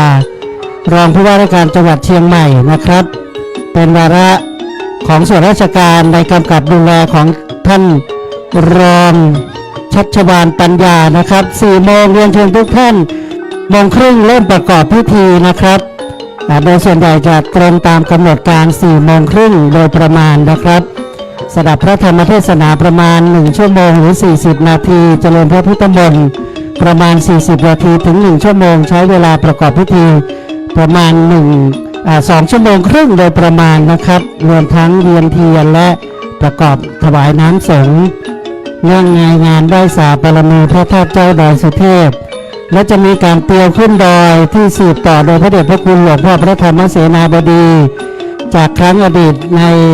นเมตตาพระคุณยิ่งจากพระครูบาเจ้าศรีวิชัยได้ดำเนินมาช่วงหนึ่งหลังจากที่มีปัญหาการคณะสงฆ์หรืองานปกครองคณะสงฆ์ในครั้งกันนู้นแล้วก็การละสังขารแห่งพระครูบาเจ้าก็ได้งดเว้นเป็นบางช่วงจนมาถึงครั้งที่พระเดชพระคุณหลวงพ่อพระธรรมเสนาบดีครองวัดก็คือดำรงตำแหน่งเจ้าวาดได้ฟื้นฟูประเพณีเตียวขึ้นดอยซึ่งจะมีในวันเพ็ญ14 ค่ำเดือน 6ตั้งแต่เวลา 20:00 นมีจุดพักอยู่ประมาณ 8-9 จุดแล้วก็จะ เตี่ยวขึ้นดอยทั้งคืนจนถึงรุ่งอรุณในวันวิสาขะนะครับ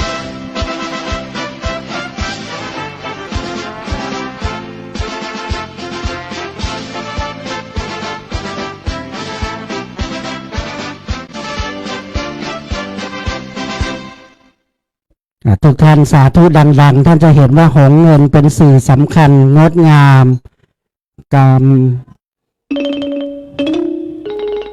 กำลังถวายน้ำสงฆ์พระธาตุนยอดแห่งพระบรมธาตุนะครับเป็นสื่อบุญสื่อกุศลทำด้วยจิตเลื่อมใสดังที่องค์หลวงพ่อแสดงธรรมไว้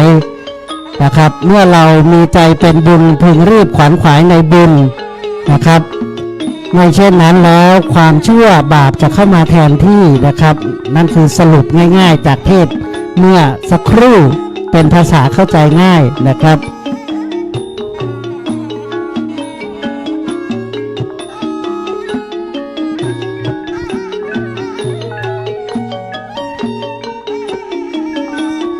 ครับกับขอบพระคุณทุกท่านนะครับในวันส่งน้ำพระทานคือวันวิสาขะนะครับ4 โมงครึ่งทุกท่านมาร่วมพิธีได้นะครับแล้วก็เวียนเทียนต่อนะครับฟังเทศต่อได้เลยนะครับในวันวิสาขบูชาครับขอกราบขอบพระคุณทุกท่านขอในนามพระเดชพระคุณหลวงพ่อพระธรรมเสนาบดี